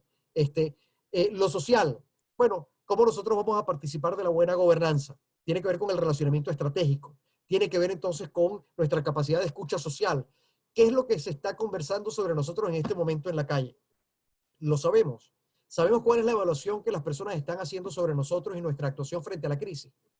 ¿Nos hemos detenido a recabar esa información? Bueno, muy probablemente no. Entonces, para eso hay múltiples herramientas de escucha social, ahora a través de las redes sociales, a través del monitoreo. Eso es un ejercicio que hay que hacer de manera permanente porque es parte de las fuentes de información que uno va a colocar en la mesa situacional para poder tomar decisiones. Es decir, uy, aquí como que nos estamos equivocando porque fíjate, estamos haciendo esto, pero la interpretación de la audiencia es totalmente distinta. Tenemos que corregir el rumbo de una u otra forma. Eso va a ser fundamental. Y por otra parte, lo que toda organización en una situación particularmente como esta de pandemia tiene que hacer. Es una responsabilidad moral el contribuir, cooperar, hacerse solidariamente corresponsable de la solución de esta circunstancia y tiene que participar. Usted lo puede hacer como pueda, hasta donde le alcance la cobija. Pero si es por la vía de donación, bueno, done. Si es por la vía de insumos, tráigalo. Si es por la vía de aportar cuanto pueda, de la manera que pueda, hágalo. Porque las percepciones, por cierto, y quiero ser muy enfático en esto, hay que tener mucho cuidado con, y esto lo hemos repetido mucho en nuestra organización, porque creemos profundamente en ello. Hay una gran diferencia entre el sentido de oportunidad y el oportunismo. ¿Okay? Y la audiencia, el público, la opinión pública es extremadamente sabia y lo identifica a una velocidad vertiginosa. Entonces, primero que yo creo que hay una responsabilidad moral que uno tiene en una circunstancia como esta, como individuo, como personas, como organizaciones, a aportar para poder efectivamente hacer que todos salgamos de la mejor forma de esta circunstancia. Y las organizaciones tienen ahí posibilidades, lo pueden hacer por la vía de capacidades, de ventajas diferenciales, hay ayudas que puedo hacer que no necesariamente tienen un costo económico, pero que puede suponer aportar capacidades. Hay empresas, por ejemplo, que han aportado su capacidad logística, por ejemplo, para poder hacer un transporte de alimentos o de medicina, cada quien con lo que puede. Pero es muy importante hacer eso, no solamente por el hecho de lo que la gente puede decir o pensar, no, es porque cuando todo esto pase y hagamos una evaluación y una revisión de qué fue lo que hicimos y cómo lo hicimos, eso va a quedar en el expediente. Y cuando eso queda en el expediente, eso no se puede borrar después. Entonces hay que pensar muy bien cómo quieren ustedes que se piense de ustedes, se sepa de ustedes, se sienta por ustedes después de que esto pase. Porque va a pasar, pero eso va a quedar. Entonces, a nosotros nos van a evaluar no por lo que pasó, porque esta crisis no es inherente a las organizaciones. Es decir, esta crisis, a diferencia de múltiples otras en las que seguramente ustedes han participado y les ha tocado o vivir o trabajar, esta no es una crisis que parte de nosotros. Es una crisis que se nos impone por una circunstancia externa. En consecuencia, el juicio de valor de nuestra actuación no viene por lo que pasó, sino por cómo manejamos lo que pasó. ¿Cuál fue el rol que nosotros decidimos asumir con lo que pasó? ¿Y cuál fue la postura que tomamos y cómo contribuimos y cómo efectivamente pusimos de nuestra parte para salir de esto? Y eso es una evaluación que está haciendo todo el mundo todo el tiempo hoy. Entonces, ahí hay una oportunidad que no se puede dejar pasar sin ser oportunista, porque esto no se trata necesariamente, y quiero ser de nuevo muy enfático en esto, y por ahí he escrito varios artículos al respecto, esto no se trata de ir a sacarse una foto. Esto se trata realmente de tener la conciencia de que si nosotros no ponemos todo de nuestra parte, va a ser mucho más difícil salir de esto y en consecuencia va a ser contraproducente porque los costos que vienen asociados nos van a impactar muy negativamente, que es el siguiente punto, que es el financiero. Entonces, ¿dónde estamos todos tratando de sobrevivir? En lo financiero, por supuesto. Entonces, ¿cómo lograr estabilidad? Eso implica que la nación tiene que tomar decisiones difíciles y le va a tocar tomar decisiones difíciles a más de uno. Y más de uno no va a tener el efectivo suficiente o no va a tener el flujo de caja suficiente o no le refinanciaron la deuda, que son, por cierto, procesos de comunicación que también se tienen que gestionar con la banca y con las personas para explicarles por qué una organización puede o no puede hacer esto o aquello. ¿Por qué una organización de pronto tiene que tomar la difícil decisión de desincorporar gente en un momento como este? Es una decisión que nadie quiere tomar. A mí a veces, les confieso que me preocupa mucho porque hay que tener un nivel de racionalidad que en este momento es muy difícil. Y a pesar de que, y esto yo siempre lo repito, a veces les confieso aquí en la intimidad de esta conversación, un tanto criticado por ello, pero es que para manejar crisis, se lo digo porque yo he vivido crisis muy intensas, no solamente profesionales, sino también personales, que me han enseñado para bien o para mal. Yo no digo que esto sea una virtud, tal vez es un defecto, pero uno tiene que ser muy racional y tener la mente muy fría para tomar decisiones adecuadamente. Cuando uno permite que la emoción se desborde al punto de hacernos perder esa capacidad, entonces nuestras decisiones probablemente no van a ser las mejores o no vamos a ver las alternativas apropiadamente. Y les digo esto porque he estado sentado en situaciones de crisis con líderes de empresas que de pronto han estado tan emocionalmente afectados por las circunstancias que simplemente se inhiben de poder tomar buenas decisiones. ¿Okay? Entonces, desde esa perspectiva, hay que entender que nadie se para en la mañana y decir, bueno, yo hoy voy a despedir o voy a cancelar, como dicen en algunas partes, no sé, la mitad de la plantilla de mis empleados. Nadie quiere eso, nadie quiere ver que su negocio se reduzca, nadie quiere ver que su empresa se venga abajo, nadie quiere eso. Pero sí va a haber probablemente para algunas organizaciones, ojalá que para las menos, decisiones muy difíciles que tomar. Y el proceso comunicacional que viene asociado a apoyar ese proceso es crítico para que sea bien comprendido. Yo no digo que, o para que sea aceptado, yo no digo que sea aceptado, digamos, con el beneplácito de todas las audiencias, pero por lo menos hay que lograr la comprensión que permita darle viabilidad, ¿se acuerdan del objetivo? ¿No? Darle viabilidad a esas decisiones y que no se convierta en un problema adicional sobre el problema que ya tenemos. Porque ahorita nosotros estamos manejando una crisis sobre otra crisis, ¿no? La crisis sanitaria, la crisis económica, la crisis organizacional y las crisis personales que cada uno de nosotros tiene. Entonces, ese creo que es un elemento bien importante a considerar, sobre todo en la ayuda que quienes trabajamos en gestión de crisis podemos dar a las empresas. Y ahí viene entonces lo comunicacional. Lo comunicacional tiene que ver con, sí, cómo defino desde el posicionamiento que he definido, bueno, mis mensajes clave. Cuáles van a ser esos mensajes clave. Cómo están construidos, cómo se construye la narrativa, cuál es el cuento que voy a echar.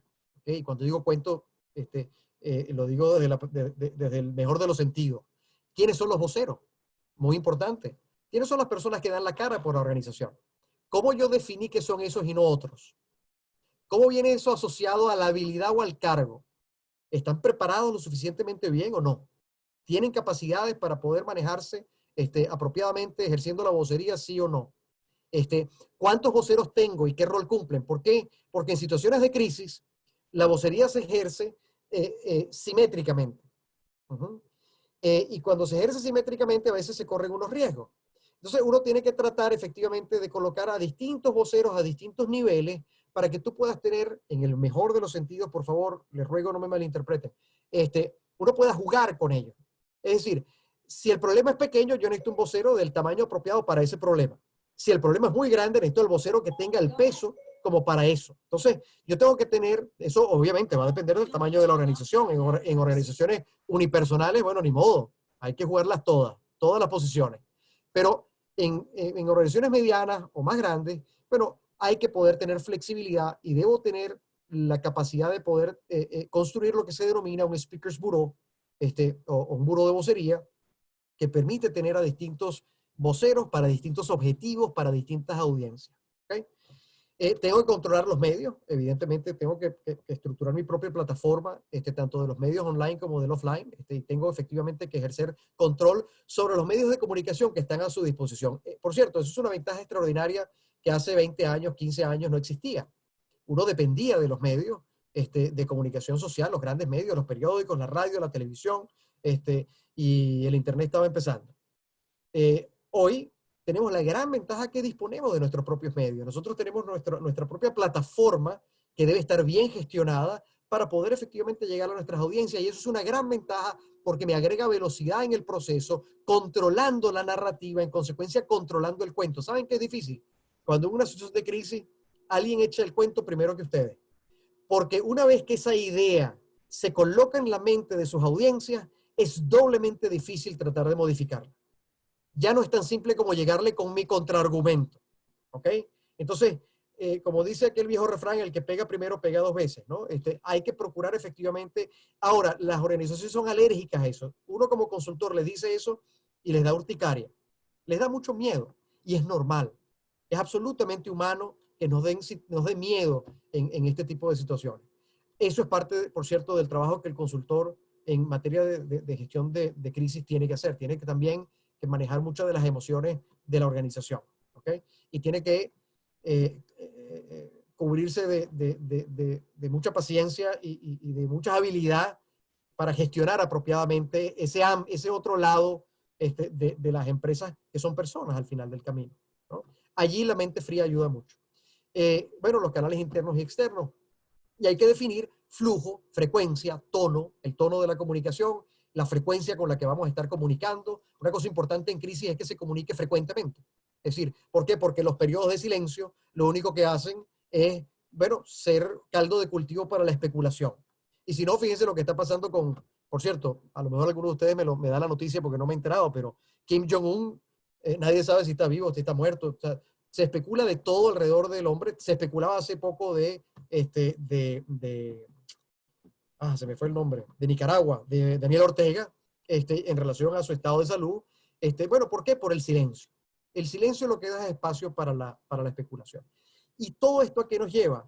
Bueno, nos lleva efectivamente a tratar de cumplir con el precepto de salvaguardar la reputación de la organización como el activo intangible más importante que tiene, porque la reputación va a ser un instrumento fundamental para el negocio en el proceso de recuperación de la crisis. Y para eso se requiere liderazgo, una sólida filosofía de gestión, que tiene mucho que ver con ese ciudadano responsable, con ese ciudadano corporativo que Víctor nos compartía, con el sentimiento de la organización, cómo se expresa sentimentalmente la organización, expresando también sus emociones. ¿Ok? Cuando digo, por cierto, para que no se confunda, cuando digo cabeza fría es para el análisis. Para la comunicación hay que saber poner el sentimiento apropiado que, como dice, creo que está por ahí Ana, tiene que ser empático, tiene que ser cercano, tiene que ser cercano, amable, para que sea asertivo y sea efectivo. Hay que ser muy consistente, hay que ser coherentes y hay que apalancarnos sobre nuestra propia trayectoria, que ojalá haya sido una trayectoria donde se haya podido acumular buena reputación en el tiempo. Entonces, estos son elementos importantes que desde el punto de vista comunicacional y de gestión de crisis hay que considerar. Lo que no se comunica no existe, y todo lo que uno hace, pues comunica un mensaje a todo el mundo todo el tiempo.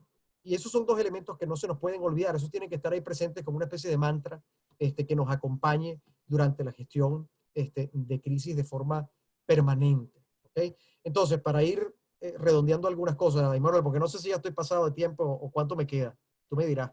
Bueno, Tony, esto está tan interesante que yo perdí la noción del tiempo. Me da Pero pena, vale, qué horror. ya tenemos una hora conversando. Yo entiendo que tú puedes trabajar todavía algunos 15, 20 minutos más. Tenemos dos preguntas en Por hold. favor, dime. No sé si la vamos lanzando desde ya. Claro, adelante. Una de las preguntas es de la señora Ruth Reyes. Hola, Ruth. Esa la podemos dejar para el final, pero bueno, hablando de la gráfica que mostraste, también, Tony, mandé los enlaces de esas gráficas que presentaste, tanto del Foro Económico Global, del Foro Económico buenísimo. Mundial, como la del estudio que se hizo en Singapur de los países y las fechas estimadas según las 3 opciones. Buenísimo. Entonces, ¿qué tiempo se proyecta de resiliencia luego de la cuarentena? Algunos dicen que se puede extender de 1 a 2 años la crisis. ¿Cómo manejar esto?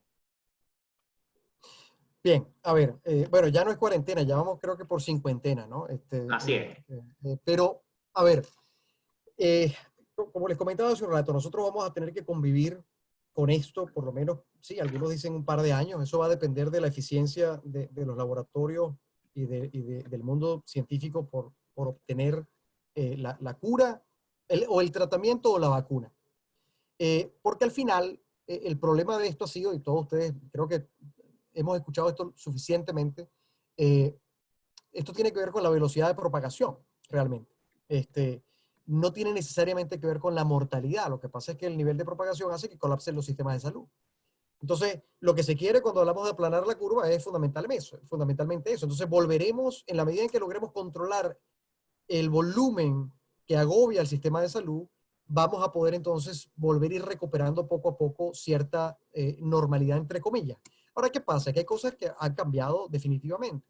Y ha cambiado definitivamente, por ejemplo, el modo de trabajo. Cuando estamos hablando de que hay que mantener distancia física, imagínense lo que eso significa para las organizaciones en términos de tener que readecuar los espacios o readecuar la forma en que se conviven esos espacios. Es decir, ahora el metro cuadrado es más caro.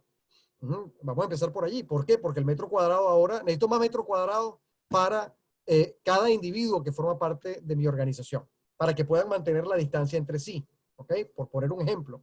Entonces, eso va a implicar que tengo que readecuar los espacios. Ya los arquitectos están comenzando a discutir cómo se va a ver. Las aerolíneas están, de hecho, disculpen, no sé si vieron, eh, están recomponiendo la forma en que vamos a estar sentados dentro de los aviones y cuál va a ser la nueva, los nuevos métodos de protección y aislamiento dentro del avión para separar a personas que están sentadas una al lado de la otra. Entonces, ya hay todo un cambio que, bueno, ahora viajar va, si ustedes recuerdan el 9/11, el 9/11 en Estados Unidos, después del ataque a las Torres Gemelas, donde tuvimos que entonces ser sometidos a unos procesos para viajar mucho más estrictos en términos de seguridad. Imagínense cómo se le agrega adicionalmente ahora para viajar los elementos de salud, ¿no? Bueno, si usted tiene fiebre no se va a montar en el avión, es así de simple, ¿no? Si usted está pasando un grado de temperatura no lo van a montar. Todo se va a complicar, la vida se va a complicar. Vamos a tener nuevos esquemas de trabajo, vamos a tener que convivir con esta enfermedad crónica, es como el que vive con diabetes, ¿verdad? Y es insulino dependiente. Bueno, sabe que tiene que inyectarse insulina cada cierto tiempo y tiene que medirse el azúcar 5 veces al día. Bueno, vamos a vivir ese periodo que va a tener complejidad, que va a tener va a mantener el cambio en nuestra rutina y nuestra cotidianidad. Hay empresas que de hecho, empresas que ya están estableciendo, por ejemplo, turnos de trabajo. Entonces, no va a ir a trabajar todo el mundo al mismo tiempo, sino que van a hacer rotaciones en el personal para el uso de las instalaciones de la compañía, mientras un porcentaje se mantiene en teletrabajo, y eso también va a cambiar los modos de relación entre las personas, por poner un ejemplo. Entonces, en nuestra propia vida social va a seguir afectada. Y lo digo porque la gente va a salir con mucho temor a la calle inicialmente. Primero va a haber un punto de euforia, y ese es el gran temor que tiene el sector de la salud, que lo que pasó en España este fin de semana. ¿Okay? Mi hermana, por ejemplo, vive en España, tiene una niña pequeña, y bueno, ya se supone que los niños podían salir a dar una vuelta. Bueno, la gente salió eufórica a la calle, no prestando atención a las medidas que de todas maneras debían cumplir. Esa euforia inicial, el gran temor es que vuelva efectivamente con una segunda ola como la que hemos vivido ahora. Eso sería devastador para el planeta, por lo menos para el mundo empresarial, ¿okay? Porque aguantar esto una vez, bueno, a duras penas, pero una segunda vez, bueno, la historia va a ser distinta. Amén, además de quienes sostienen la teoría de que estas cuarentenas las tenemos que repetir cada 3 meses. Entonces, aquí esto es un proceso como es inédito, realmente nadie sabe exactamente cómo se va a manejar. Y, por cierto, la mejor demostración de eso, basta con que ustedes enciendan CNN a las 6 de la tarde, creo, entre 5 y 6 de la tarde, todos los días, donde hay un press debrief del presidente de Estados Unidos, conjuntamente con su sidekick, que le saca las patas del barro más de una vez, ejerciendo la vocería, Así es. que es el doctor Fauci, que lo hace además con una elegancia extraordinaria. La verdad es que ese hombre se ha ganado el cariño y el respeto que ya tenía y ahora se ha multiplicado por esa capacidad que tiene de manejar con mucha elegancia y traducir con mucha elegancia lo que a veces el presidente Trump anuncia o dice. Pero incluso en esa circunstancia, en un país como los Estados Unidos, con su nivel de desarrollo y de preparación, bueno, no saben exactamente muy bien cómo hacer. Y fíjense la diatriba que hay ahora con la apertura de los estados. Georgia, que está ya abriendo los gimnasios y las barberías. A mí no me caería mal lo de la barbería, pero en todo caso, digamos, cada estado está procurando un esquema diferente, donde cada uno de ellos está probando cómo llevar a cabo su proceso, en función también, por cierto, de qué tan afectado está. Entonces, la verdad es que aquí nadie tiene una receta para lo que viene a continuación. Nadie tiene, y ese es justamente el riesgo. Entonces, ese mapeo de riesgo del que hablamos hay que mantenerlo activo permanentemente, porque hay que, a ver, el hecho de que nosotros sobrepasemos la fase aguda no quiere decir que no continuemos en una situación de crisis. ¿Ok? Y eso es bien importante. Y es muy importante porque lo que suele suceder es que cuando la gente cree que esto pasó, se relaja. Y cuando se relaja, entonces le pasan las cosas. Esa es la razón por la que, por cierto, en el mundo empresarial las crisis pasan los viernes, los sábados y los domingos. No, no, es así, o fuera de horario de trabajo. Así ¿Saben es. por qué? Porque la gente se relaja. Cuando la gente se relaja, se hace más vulnerable y se expone mucho más a la posibilidad de un accidente en el lugar de trabajo. Y esa es la razón por la que, bueno, por eso el manejo de crisis es tan caro. Porque al final lo llaman a uno a las 3 de la mañana, el sábado, el domingo de la noche, tú sabes, en horarios no convencionales o en días no convencionales. Entonces, es muy importante que mantengamos la disciplina de la gestión del manejo de crisis, independientemente de que consideremos que esto ya pasó, porque no va a haber pasado hasta tanto efectivamente no encontremos una solución definitiva para este tema. Tony, Entonces, tenemos otra sí, pregunta dime. para continuar con tu presentación de Lara Guerrero, para ir contestando. Ah, Lara, hola Lara. Sí, de Lara. Menos del 30% de las empresas tienen un plan de contingencia o crisis. Menos del 30%. ¿Crees que la pandemia ha abierto los ojos sobre la necesidad de construir mecanismos de respuesta efectivos para responder a los acontecimientos que se presentarán en el futuro? Claro que sí. Lara, al igual que tú, yo creo que la respuesta a eso es ojalá. Tú que estás en esto igual que yo y conoces de esto tanto más que yo, este, eh, creo que creo que compartiremos la idea de que, en efecto, ojalá haya la sensibilidad de las empresas luego de atravesar por este proceso de que eso es necesario. Lo que pasa es que esto no viene y voy a ser aquí muy claro, quienes me conocen, eso no es gratis, me explico. O sea, eso requiere una inversión y la inversión no es poca. No es poca no por lo que un tercero pueda efectivamente, desde el punto de vista del apoyo, como podemos ser los consultores que trabajamos en esto, presentar en un proyecto. No, no, no. Es que tiene costos que son intrínsecos a la propia organización, porque los obliga a hacer cosas que no necesariamente están a veces dispuestas a hacer. Es decir, a veces esto toca la estructura de las organizaciones, a veces esto toca decisiones que se han tomado previamente, a veces esto toca formas de operar que tiene la compañía que no quiere suspender. Voy al comentario de Víctor con el tema de la responsabilidad. Entonces, como esto tiene costos asociados que trascienden al hecho de quien les puede hacer, que por cierto no es la solución, aquí la solución de esto no es un manual de crisis. Qué bueno tener el manual. Yo he participado de situaciones donde el manual está hecho y nadie lo saca, porque no sirve.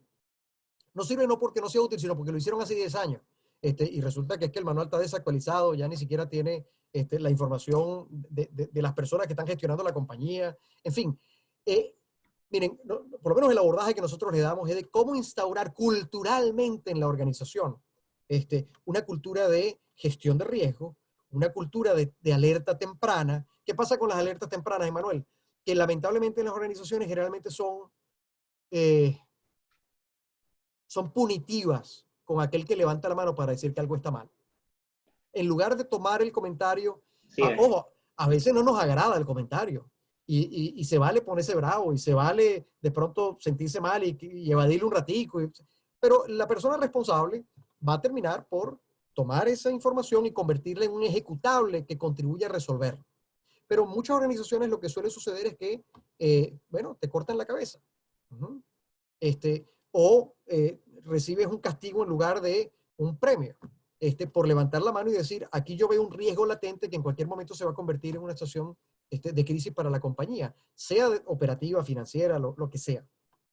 Entonces, Lara, ojalá, yo quiero pensar que sí, yo quisiera pensar, te confieso que no soy tan optimista, lamentablemente. No soy tan optimista por mis experiencias pasadas, tal vez es un prejuicio de mi parte, es altamente probable. Pero yo quisiera pensar que esto pone a más de uno a pensar, a sentarse, a reevaluar que en el marco de las muchas cosas que tienen que cambiar en la organización, también está la calidad con la que la organización es capaz de asumir estas circunstancias, o circunstancias como esta. Así es. La última pregunta del set, para permitirte terminar, Tony, viene de Virginia Castillo. Tomando en cuenta que esta crisis afecta a República Dominicana en una coyuntura política, ¿cómo se deben manejar las noticias falsas para lograr que no afecten la credibilidad de la comunicación gubernamental en momentos cuando es crucial que la población confíe? Tremenda pregunta. Buenísima. Las fake news por parte del gobierno o impactando al gobierno. Sí, a ver. Las fake news son, evidentemente, parte de una estrategia, ¿verdad? Son parte de una estrategia de alguien que tiene una agenda muy clara en función de un objetivo. Entonces, fíjense, los fake news son la versión moralmente cuestionable y muy irresponsable de quienes tienen también un objetivo claro y utilizan una estrategia comunicacional de cuestionadas premisas, ¿no? Y obviamente de cuestionados principios.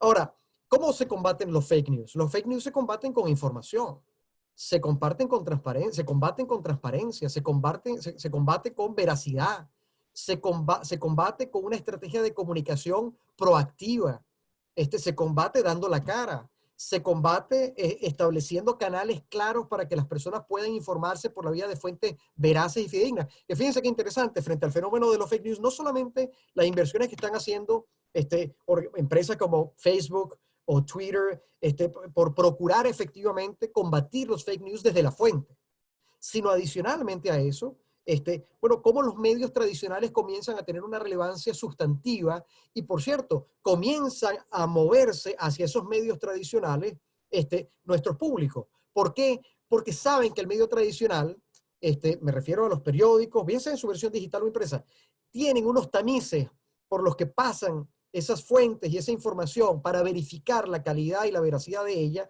de cara a ofrecérmela. Entonces, al menos, ojo, y estamos claros que todos los medios de comunicación, que también son un negocio, tienen, bueno, su tendencia. Y por cierto, eso no es secreto para nadie. Hay medios que tienen una ideología particular y tienen una simpatía particular. Pero por cierto, eso es así en todas partes. Miren, pongan CNN y pongan Fox News. Se los dejo allí como tarea interesante para que se den banquete. Así es. Porque es tan evidente que da pena aquello. Pero lo bueno es que es evidente. Cuando es evidente, entonces no hay subterfugio, no hay allí una situación que pretenda deliberadamente engañar a la audiencia o tratar de tergiversar los hechos. Por lo menos, esperemos que no de manera consciente. Ahora, otra cosa es tener posiciones y asumir posiciones desde la línea editorial bueno, esa es la prerrogativa que tiene el medio. Pero en todo caso, los medios tradicionales están tomando una relevancia por eso, porque la gente sabe que cuando voy allí, oye, alguien se preocupó por saber si esa información es real, es verdad, viene de una fuente confiable o no, ¿verdad? Porque lo único que tiene el medio es su credibilidad. Si el medio pierde la credibilidad, bueno, pues pierde el negocio, ¿ok? Por lo menos en el largo plazo. Entonces, fíjense, con esa idea, este tema va justamente al lugar. ¿Por qué? Porque la comunicación depende del objetivo. Hay comunicación comercial, que nosotros tenemos que cuidar, de esto ya hablamos, la comunicación institucional, de lo que ya hablamos, pero hay una o dos que me gustaría puntualizar que no necesariamente son bien trabajadas en las organizaciones. Una es la comunicación de riesgo. La comunicación de riesgo tiene que ver con elevar conciencia del riesgo al que estamos expuestos por la vía de sensibilizar e instruir a las personas. Yo les voy a poner un ejemplo que conozco bien. Por ejemplo, el Grupo Universal en República Dominicana sacó por allí un video. Todos estamos en la onda de transmitir positivismo, emoción y evidentemente ánimo de superación, cosa que es súper importante. Es muy importante mantener la moral en alto de las personas, ¿no? Y habrán visto que ayer volaron sobre Nueva York y New Jersey y Filadelfia un espectáculo muy bonito para quien le gusta la aviación, los Blue Angels y los Thunderbirds, que son las escuadras de acrobacias aéreas de la Armada Americana y de la Fuerza Aérea. Pero el levantar la moral es algo muy importante. Pero además de eso, hay que concientizar a las personas de la tarea que tienen que hacer. Porque es que si no hacen la tarea de poder efectivamente atender el riesgo, bueno, pues y no cambian hábitos o conductas, bueno, vamos a seguir en problemas. Entonces, la comunicación de riesgo que procura eso, procura inducir al cambio de conducta, a la conformación de nuevos hábitos, al instructivo de cómo se maneja efectivamente una emergencia o una contingencia o un riesgo en este caso.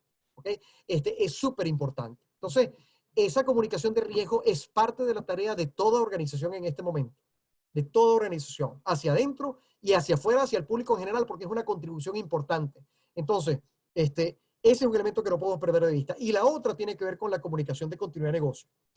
La comunicación de continuidad de negocio es crítica porque uno tiene que anticipar los escenarios y procurar efectivamente determinar, bueno, cuáles son aquellos a los que yo estoy más expuesto y cómo me preparo anticipadamente para hacer que ese proceso, cualquiera que sea la decisión que la empresa tiene que tomar, sea la más fluida posible. Entonces, esto no se trata solamente de las notas de prensa que son importantes, por Dios, parte del trabajo, pero va más allá en términos de integrarnos desde la perspectiva comunicacional al manejo de la crisis per se. Eso me lleva a un par de punticos. Ya voy cerrando con esto, se los prometo. Sí, Tony, esto está bastante interesante, la comunicación según objetivos y esto da este material y ahora operativizar las comunicaciones da para una segunda sesión que nos encantaría invitarte porque es bastante interesante todo este tema, sobre todo cuando son crisis tan prolongadas, que no es una crisis que se maneja en una semana o en 24 horas, es una crisis que va a durar 3, 4 meses, corridos día tras día, con un riesgo altísimo, porque la gente cada vez está más pendiente, más ociosa y demás. Quisiéramos manejar 5 minutos más, Tony. 5 minutos más, eso es lo que hace falta, 5 minutos. Y responder 2 preguntas, porque está el chat lleno de preguntas, Tony, súper interesante para ti. Le pido lo siguiente, yo espero, Manuel, que me hagas llegar las preguntas. Y yo con mucho gusto busco el mecanismo para responderlas y atenderlas adecuadamente. Y de repente no sé si la gente te pueda escribir. Claro, no sé si tú lo al final le dejo mis datos, claro que sí. Por favor, para que también nos compartas esa valiosa presentación que tienes, que nos encantaría poder repasar más adelante, lo que se pueda compartir de tu lado. Y por nada, supuesto. Vamos a darle lamentablemente estos 5 minutos que nos quedan. Y poder responder 2 preguntas. Miren, 2 cositas, sí, en 5 minutos, muy rápido, un resumen así para ir terminando. Resumen ejecutivo. Y por cierto, muchas gracias a todos por la paciencia. Miren, mensajes, voceros, protocolos y todo lo que se refiere a emisión y monitoreo son 4 elementos que ustedes tienen que tener permanentemente, es como el malabarista en la mano, ¿ok? Construyendo mensajes, preparando sus voceros, estableciendo los flujos, el flujograma de aprobaciones en el protocolo para asegurarse que todo lo que salga esté adecuadamente aprobado y revisado. El abogado es muy importante allí. Y evidentemente, bueno, cómo voy a emitir la comunicación y cómo voy a monitorear la respuesta a esa comunicación. Entonces, por ejemplo, hacer pequeñas encuestas en algunas audiencias o hacer algunos pulsos en algunas audiencias es de mucho valor. Déjenme compartirles muy rápido. Miren, algunos datos, rapidito. ¿Cuál es el medio más importante según el Edelman Trust Barometer de este año para comunicarme en la compañía? Bueno, por 48% la idea de los emails y el newsletter. Ese es un medio bien importante en este momento para comunicarnos con la gente. Es el preferido, ¿ok? Y el 21% no le importa qué tan larga sea la comunicación, siempre y cuando sea regularmente. Entonces, aquí tienen algunos datos en relación a, bueno, qué es lo que o por qué medio la gente dentro de la organización quiere efectivamente Y enterarse. una nota al margen, Tony, que le estoy compartiendo el enlace de ese barómetro de Edelman Trust del 2020 a todo el mundo. Se lo estoy poniendo en el chat para que lo puedan ver. Excelente, Manuel. Sí. ¿Quiénes son los voceros más calificados después de la ciencia? En este momento, la ciencia como Fauci son los preferidos, pero fíjense, el CEO de mi empresa, el director ejecutivo de mi empresa, el presidente de mi empresa, es de los más reconocidos en la lista, si vamos bajando del sector de la salud y de los expertos. Bueno, pero fíjense qué buena posición tiene el CEO. Eso hay que maximizarlo, hay que aprovecharlo.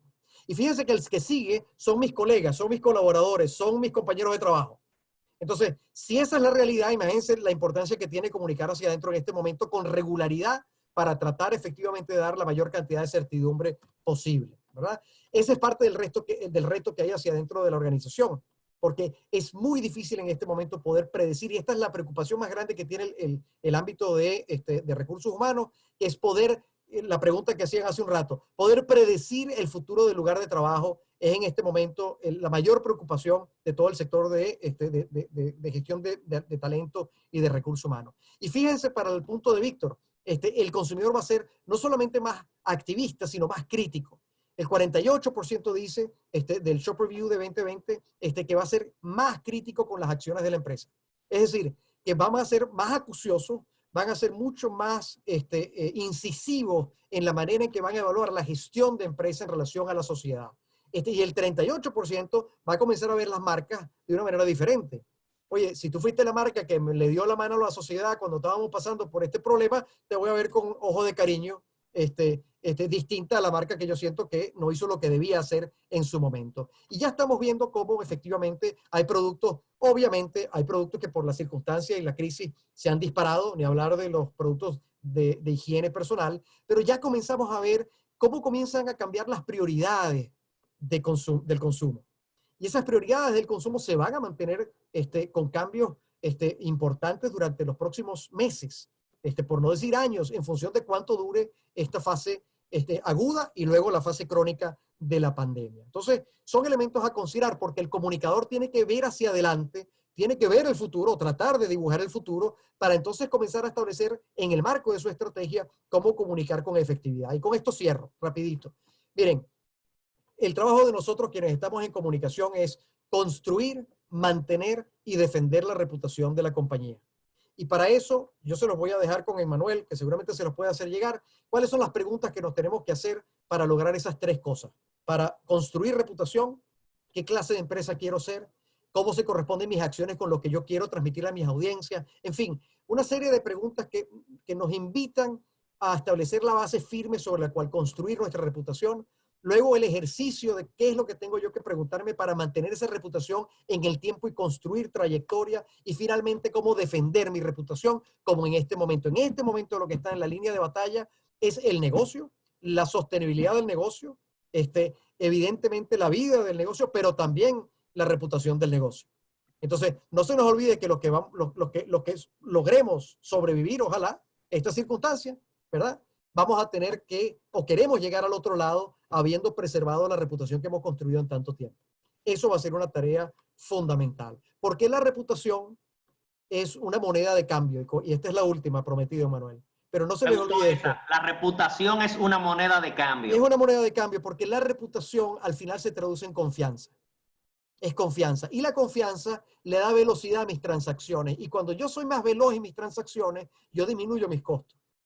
Pasa todo lo contrario si la gente no confía en mí. Si la gente no confía en mí, la velocidad de mis transacciones, cualquiera que ésta sea, humanas, tecnológicas y financieras, va a ser mucho más lenta y en consecuencia van a ser más costosas. Entonces la reputación es buen negocio. ¿Ok?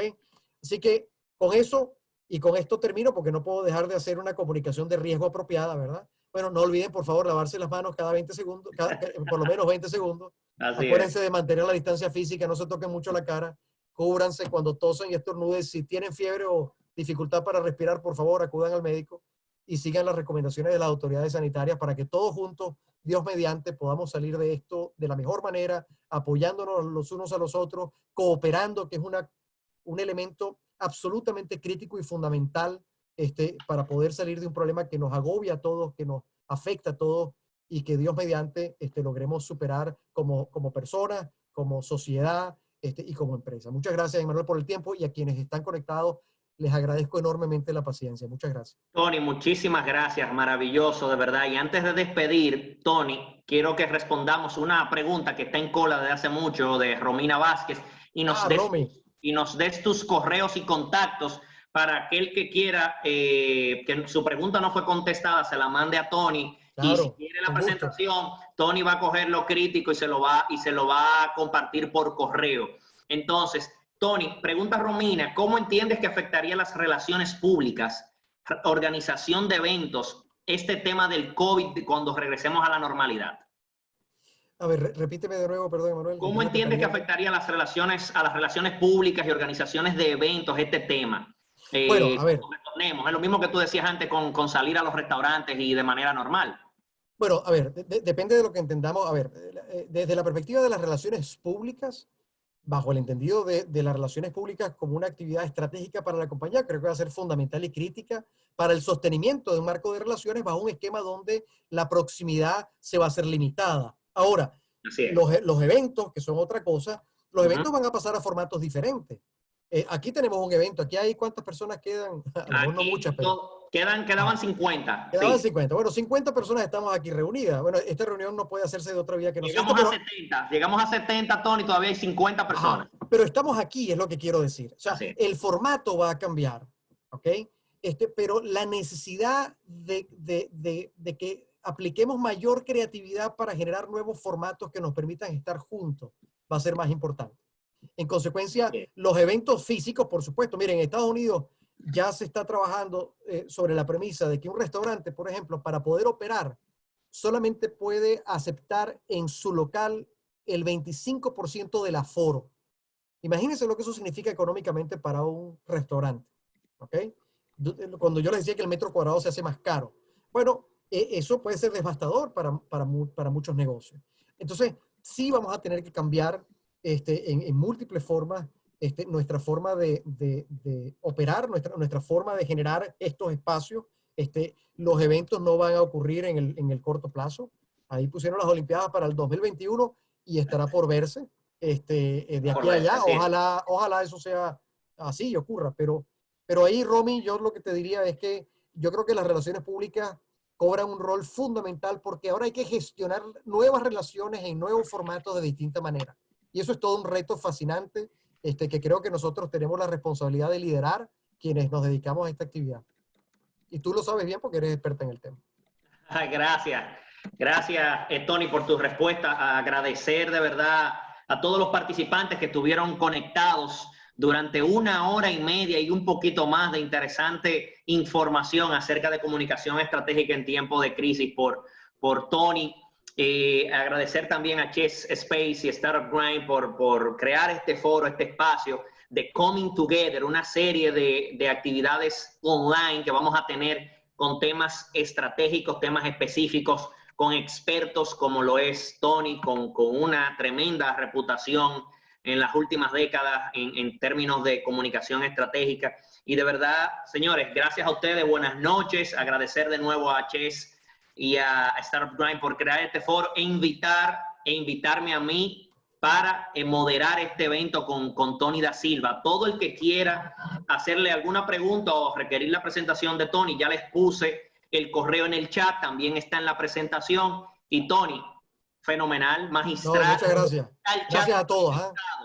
Ahí está el chat reventado de personas dándote las gracias, escribiéndote de lo magistral. Y otra cosa, Tony, no es solamente hacer presentaciones bonitas con información bien argumentada, es la capacidad del interlocutor, la capacidad de quien hace la locución, en tu caso, que eres tremendo comunicador.